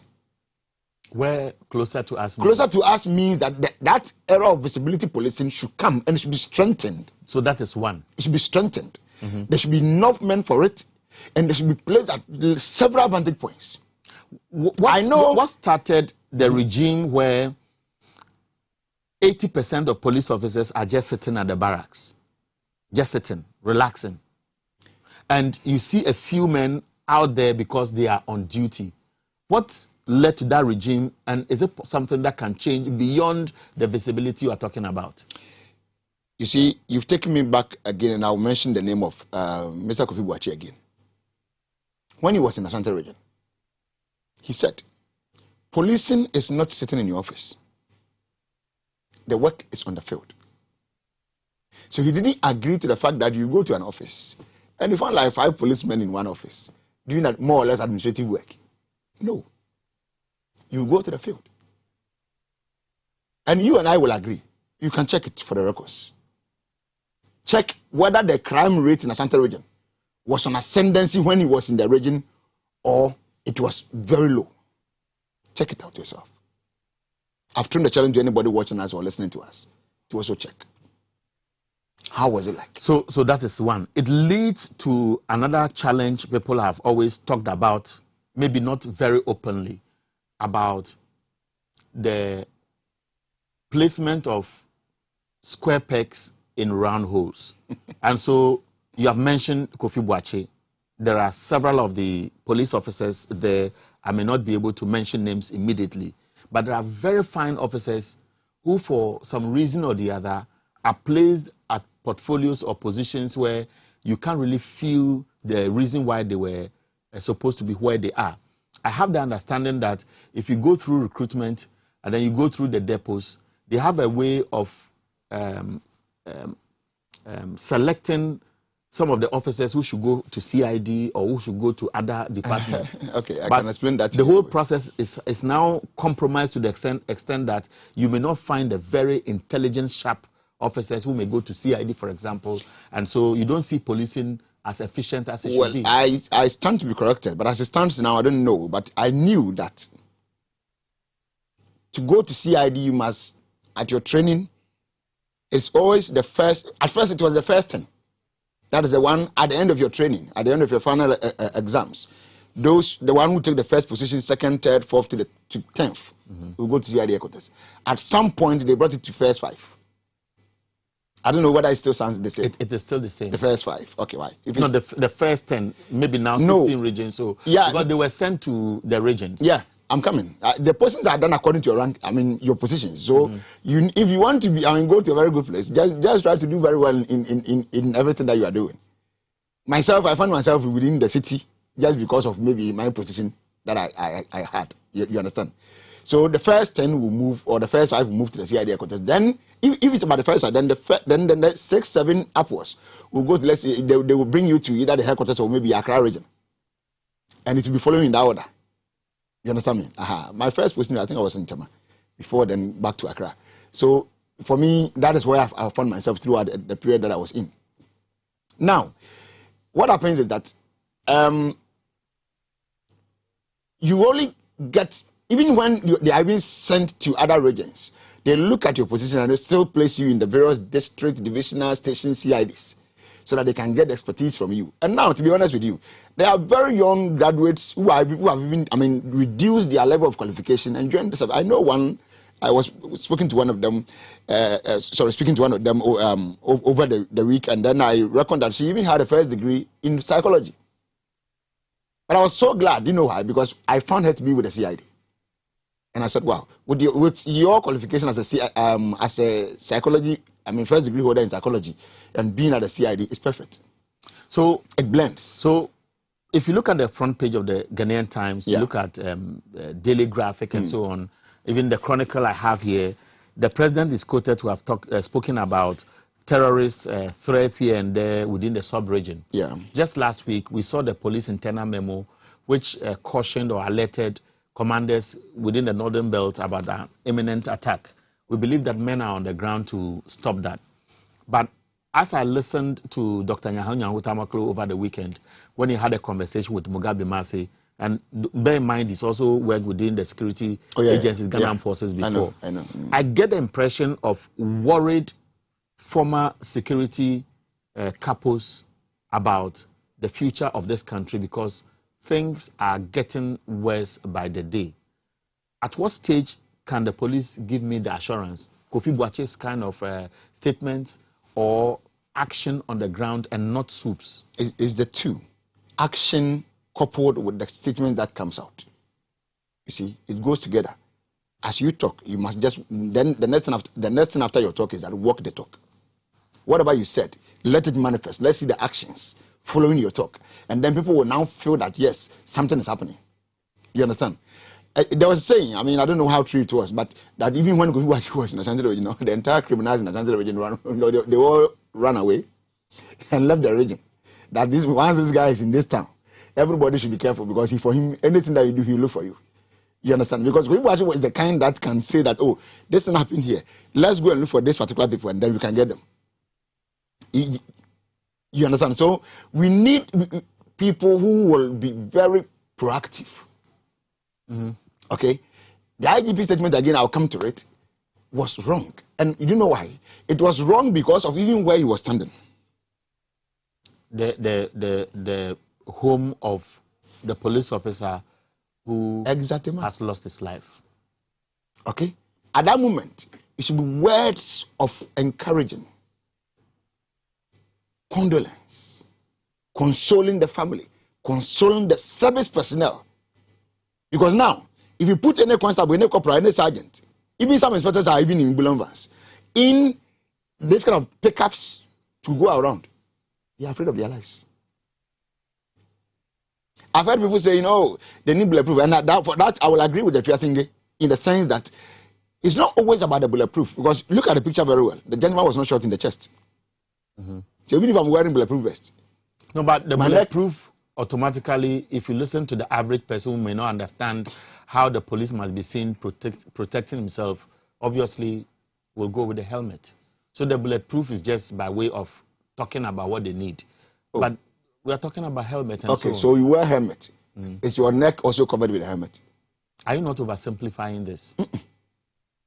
What I'm trying to tell you is that it is not. I agree on that part with the Fiatinge, because it is not always about the bulletproof or the crash helmets that you can find. Because you see, there's a distinction between a trained person firing or discharging firearm and an untrained person discharging firearm. What will happen to a junior officer who has been assigned? And I'm asking this question because you have been in the service before, so I'm taking advantage of your knowledge of the sector, that have been assigned to maybe escort a bullion van from point A to point B. Yeah. And then my superior has not given me helmet, he has not given me, let's say, a bulletproof or a sidearm. And that order comes. No. Can I say I want to go? No. Each time you are going for such duties, you are going with a weapon. It doesn't necessarily have to be a sidearm, which is pistol, but it can be. No, what I'm saying is, normal AK-47. We know that there has been clear guidelines as to how you present yourself when you are going on duty. And so every duty post suggests how you should prepare yourself to go. You should be in full uniform. Can it happen that somebody will say, I won't go because I don't have the necessary protective gadgets for such an operation? Such as? The bullion van example. So what kind of, because you are not having bulletproof vest and a helmet or crash helmet. Yes. So you cannot go for that duty. No, I doubt that. I mean, it can happen. Obey before complain. It can happen because you see, you going on duty or you being placed on duty. Because the reason why I'm asking this as an ordinary, perhaps ignorant person, is that even it is now my life that is at stake. I am being asked to go on duty. I am not given what the basic things I need to protect myself. The basic thing, one thing that you also need to protect. At what stage can the junior officer raise that concern? Because in the service, you can't protest, you can't do even when you write concerns on a platform, you can be singled out and penalized. Yes. You know that. Yes. So at what stage will the exposed officer really demand what he needs to be at post? Eric, one thing that you need when you're going on a guard duty to be at post is to also have a weapon. Aside all this that you have mentioned, let us give you. Say I'm fine, Mawa. Eric, they are more junior officer. Yeah, the two number. And I'm saying, the American say, the American say, most of them we find them out there. And without crash helmet, without bulletproof. No, you see, the crash helmet, the bulletproof, and the gun are just examples of some of the things. I'm saying officers are assigned and they may not be given the things they need for the safety of themselves. Their own lives are at stake. At what point can they protest? No, you see, it depends on the kind of duty that you are even going in the first place. And a bachelor. Protest there, you don't necessarily have to protest. Your authorities, your commanders, your bosses know whatever you need for your work to be, efficient. You understand? And at every point in time, those things are made available. Most of them, for instance, especially the weapon. Especially the weapon. Because, listen, bulletproof. Let's give you the crash helmet also. And you don't have your gun. Are you still not at risk? Thank you. So, junior officer no utumi original say I am not going because insubordination is not allowed in the service. And so that is pure abuse of the junior officers, because you, the senior officers, get your sidearms even when you don't need them. You are carrying them around. You have a bodyguard, etc. But that poor officer who is vulnerable, who is exposed to danger, you are not giving the person, and you are saying insubordination is not accepted. Yeah, where's the fairness here? No, you see, let's look at something. What do a police officer need to go on a duty? And then the next question will be, what kind of duty are you attending? Sure. Okay, so the duty will tell you what you need. At some point in the service, one of the biggest challenges that they had was communication equipment, whereby they can communicate easily to another post or another center. This is happening here. Now, I have seen most of them carrying it around anytime you find them at certain posts on duty. So it means things are gradually getting well. The next thing was also the issue of bulletproofs. It has become an issue of the past. We have been discussing it severally. And gradually, too, I've seen some of them yielding it mostly when you find them, especially with the SWATs and those things. You normally see them wearing them. So, on the other hand, too, we may say that, well, it's not enough, because I've heard, the numbers that I've heard is nothing to write about. The Interior Minister says I think about 5,000, yes. I mean, with the police force of about 40,000. About 40,000. Right. That's what I'm saying, that the numbers are nothing to write home about. So, yes, a lot has to be done to make them far better. But you get to a point that it should be 1:1. Or it should be in such a way that once you are going for a duty, a particular kind of duty, let's say the bank guards, the bullion escorts, and so on and so forth, and once you get to your armory to sign for your weapon, you must as well sign for your bulletproof and take it. You understand me? If not, giving it to everybody, because let's take somebody at the charge office. The person doesn't need a bulletproof at the charge office. Do you understand me? Somebody working at the headquarters, at the administration, HR, legal, whatever, doesn't need a bulletproof to sit in there. So it's not every time they can have it, that needs one. But those who are really on the field chasing... On the front line. Exactly. For them, most of them needs them. And even for them, like I said, it's only most, because not everybody on the field needs... If you speak to officers, you get the impression that, yes, there are bulletproofs, there are perhaps shotguns, there are bigger guns, which are at some of the depots. I got some rumor recently that there are guns at one of the depots around the cantonment area, which are being moved to national security. I don't know whether it is true or not, but you get the impression that national security operatives may get more of such bulletproofs or guns and so on compared to officers who are directly serving as the interface between the population and ordinary national citizens. security operatives. How I don't know whether you also pick similar I know, but you see, I wouldn't want to respond to that point, because there's something I wanted to say, but I don't want to say it here on air. All right. But I disagree with that point, because I know where they pick their weapons from. No, these are rumors. Exactly. You pick here and there.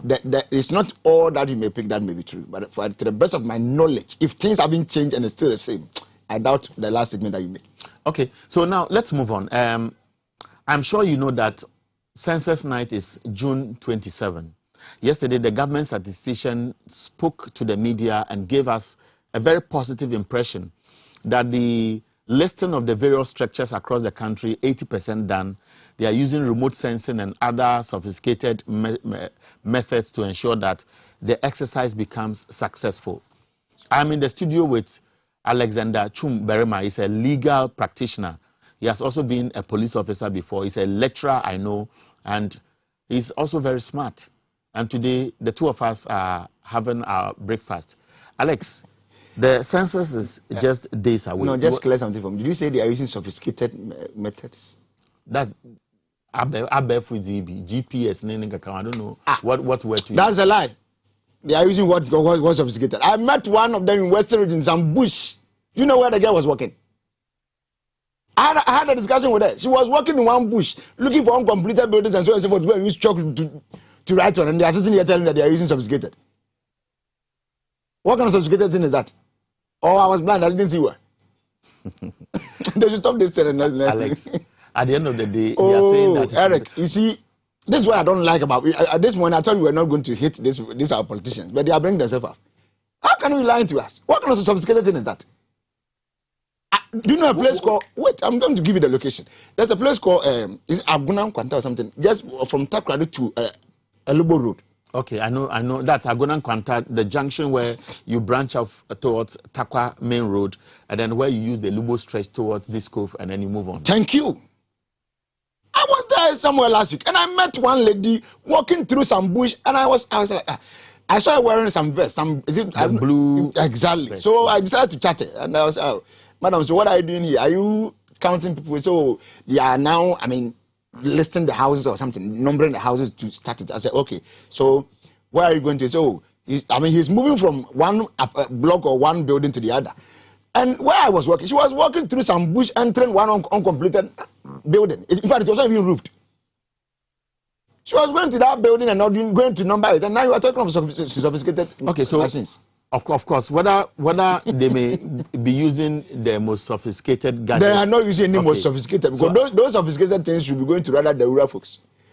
Not in Accra. You sit in Accra, you can be entering somebody's house on the third road. No, but at this stage, Ghanaians would have to make themselves available for the census night. Yeah. What are some of the things you foresee as the likely challenges that Ghana Statistical Service or individuals who must avail themselves should be aware of, so that we prepare well enough for June 27th? The very possibility is that most people are not going to be counted. Why are you pessimistic? I am not. I'm telling the truth, Eric. They will finish, come and give you a number, but I can tell you without fear that the number that they will give you, the very last time they did one, I remember, I think I was in Ghana by then. That was 2010, wasn't it true? Sure. I wasn't counted. Nobody came to me to ask me anything about what I mean. I remember there was one that was done under President Kufuor's time. I don't know whether it was 2000 or 2000. I can't remember the year. But there was one that was done, I think whether before Rollins or President Kufuor's time, one of them. That one I remember very well. They came to a house in Kumasi. And they counted me. That one I remember it. Because they asked questions. They were asking my mom, how many children do you have, and everything. They asked so many questions. So that one, yes, I remember it. But the very last one that they did before this very one, which is coming, I was not counted. Why were you not counted? I don't know. Were you at home on the census night? Did somebody come to my house? That should be the question. Well, where I live, the truth is that I've not seen any writing on my wall. So I presume that they will come and count me. Okay, that is a presumption. Thank you. But the point, you see, what you have not written on your house at this stage as we speak, it means what? Should the person find a way of getting the relevant information as to why the house has not been numbered? How will you know? Whom are you going to? Where are they situated? We will be speaking to the Ghana Statistical Service tomorrow. We are trying to get them into the studio as part of the public education. Okay. But the fact is, wherever you live, there is a reason for the population and housing census. And many people have begun to argue that we have done this over the years, and it appears as if we are not going by what the Ghana Statistical Service has on its books, and therefore it is a fruitless exercise. I don't know if you subscribe to that and how we can change for the better. Eric, let me tell you, you see, we have a very good system in Ghana, our local government system, whereby we have every community is having what? An assembly member, right? Right. Do you know we shouldn't have gotten to this point that we are now going to send people to go and count for us? Because every assembly member in any community knows those who have died. He knows those who were born yesterday, those who were born today, those who were born when. They live with them. So even to count people, it should have been so simpler and easier by using the various unit committees and assembly members to do it to the various districts. So every district can do their own thing and get to know the number of people that dominates in their districts in a very simple manner. Are you suggesting that elsewhere they don't do this population and housing? Have you ever heard Americans going to house to house doing population census? I don't know. Maybe correct me. I stand to be corrected anyway. Are they doing that? There is a system that checks these things, and it's very simple. It's very simple. We can do it. We don't even need to wait for every 10 years to get to know. But maybe by then, they will be giving you the number. No, but the system must be placed. I am happy you mentioned the decentralized concept, this assembly. And so normally when somebody is building a house, you see stop work. Thank you. or don't stop work, whatever they write. Permission is needed. Which means that the assembly has a system of identifying any structure that is springing up. Thank you. So you are suggesting that there should be a database that will not only see births and deaths being captured, i.e. the number of people being born or are dying, but also the structures. Thank you. But can it be very efficient? Why not? Have you tried it? Which means that if it was efficient, we could have saved the 541 million we are spending on the census. Exactly. Because you have not tried it. The system is there. Don't you have unit committees? In every community, every village, every town has a unit committee. And they are not any other person. They are people within the community. I think there are about 10 or so. I don't know the number. I think there are about 8 or 10 or 12 people who form the unit committee. And the assembly member is I think, is more or less the leader. Is it that, and I want to be very, very measured in the choice of words so that it doesn't sound like I'm insulting the intelligence of people. Is it that, and let me say it as bluntly as possible, you're not doing jumana? Because Bibia Tresse, the Abroni Ayano, or Fakwan Paso and the Yansa Nede. And so we seem to have a blueprint. Over the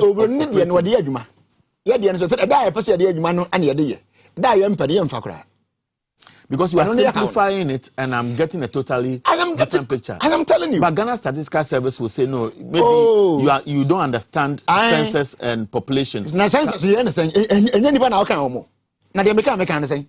Man, assemblies, no, local from unit committees, they are in the community now. What's more, they are there. They live there. They reside there 24/7. You have sent somebody from maybe Osino to go to Abompe, and there are people in Abompe who are unit committee members. Is there something that they know that even the DC don't know? Don't you know that? But you know, they ask about whether you are working. Whether you are so those questions whether you earn a salary, blah blah, all those things feed into the database of the Are we saying the unit committee people cannot ask those questions? If I live in the community and my unit committee member comes to my community, he doesn't know whether I'm working or not. They know themselves, so I'm talking about people who know themselves. Woman, they live there together. If you are married, they know you are married. If you are having 10 girlfriends, they know you are having 10 girlfriends. Let me see if I can pick just two calls on this particular conversation. How feasible is it? Because he makes a very strong point, and I subscribe to it. But I'm beginning to also think like a staff or an official of Ghana Statistical Service, and I want to presume that maybe he's not understanding me, or I'm not understanding I don't even need to understand you. Give them the information. It's a questionnaire. Give it to them. When you go and you see Alexander Chimbarema, ask him, is he married? How many children does he have? Does he work? Where does he live? What is his house number? So you cannot. Somebody cannot be asking this question. So Professor Kenatefe's database could have indirectly done some part of this job. He hasn't captured everybody. I've not even done the Ghana card. I don't have one, so he cannot even use his data. Okay, so I'll just pick two calls. I have a few text messages to pick, and your number is the number you want to call is now. Okay, there's somebody on the line. Good morning.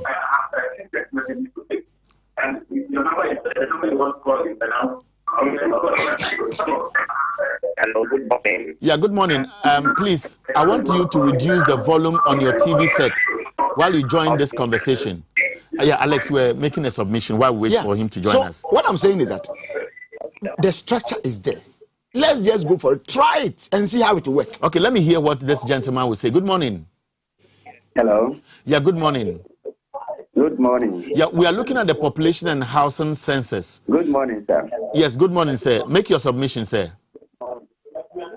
My name is Brian. I want to make some contribution. Good. Go ahead. All right, I think what the gentleman there is saying is the right thing. You know that some members in the community, they know the people in the community. And the community members, we have about 10 committee members in every community, whom they are doing almost every day activity with them. So I think they know the people to count them better than to go and bring somebody from somewhere to come and count those people they are going to count. And that was even the best way. Okay. All right. To maybe cater some of the funds that they are using. Okay, thank you very much. I'll pick 2 more calls because I'm in the studio with Alexander Chum Berema. I just want us to have a conversation on the population and housing census and what we recommend. Good morning. Hello. Hello. Good morning. Good morning, please. Yeah, make your submission, sir. Yeah, please. In fact, I just want to add my voice to the population and housing census. In fact, if you come to Yenti, where I live, my name is Mohammed Sani in the first place. Sorry for the later mentioned my name. If you come to Yenti and see the kind of people that they are recruiting to take on this exercise, in fact, you will marvel. They just politicize everything. If you don't belong to this, please move away. If you're not part of it, move away. You know how this politics works. Let's take somebody somewhere who doesn't even know how to spell his own name to carry out this exercise. Okay, I think you have made your point. Let me pick another call, sir. Yendi, thank you very much. Good morning. Good morning. Yes, we can hear you, sir. Make your submission. Yeah. My name is Dennis. I'm calling from Somalia. Okay, Dennis. I think I very much appreciate the contribution of the lawyer Alexander Chum. Yes, unfortunately, my experience as somebody who is involved in this thing is that some of the assembly members who even opted to be part of this exercise were not even selected in the first place. And I believe that if they have been selected, at least to lead the process in their electoral area would have been helpful. So that is the contribution I want to make. Okay, Thank you. You will speak to it. Let me pick just one call and then we wrap up. Good morning. Good morning, sir. May I know where you called from, sir? I'm calling from Koforidua. Koforidua, you can speak, sir. Yes. Yes, sir. Please, the point your guest is making is very, very true. What are we using the assemblymen and other people, our unit members for? What are they doing in the communities? They know the people around. So statistical service could even liaise with them. And this will be very, very successful. Yeah? I don't know. Ghana, I mean, that's a neighbor for Timo. Timo Yadia. It should be collective. Thank you, sir. Yeah, Nyamishrao. Don't forget that this program by courtesy of Black Secret. I'm saying Black Secret in Kanwasem. There's a word they use. At the end of the paper name, no, it's in Ruby Womb, and they have a name for it, dermatologically tested. And sometimes, I'm sure you have had that experience. Sometimes you want to feeling kakra. No, Mark. Black Secret is telling you that their products fine, time tested, and of course, some of the tissues they use to clean it. It's very simple. You don't need to go to the washroom and get through all the processes to freshen up. And so I want to recommend it to you. And of course, I also wear some aspect of Black Secret. And to share me abonti amenim tatan time who share me TV so na my FFF.